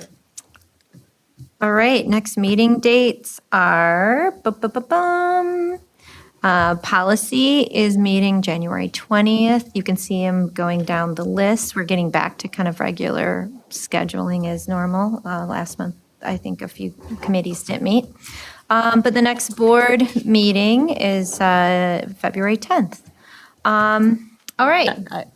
I've talked to Rochelle about this, but I just wanted to the rest of the board to be aware that both the policy meeting and the teaching, learning, and equity meeting are the day of the beginning of the pre-workshops for WSB in Milwaukee. So if you're by any chance signed up for that, particularly TL&E, might be a conflict. Can't be in both places at once. Yeah, there's a conflict. So I think if, depending what happens next year, if I'm still. We'll think about it better. And Yeah. that is something that we could probably put in the calendar. Because those dates are consistent. Yes. Which is good. All right. We adjourn. Thank you. Can I have a second? Second. All in favor, say aye. Aye. So moved. Or would not move carries, motion carries. You did it, Rochelle. Oh my gosh, you guys. That is Nice job.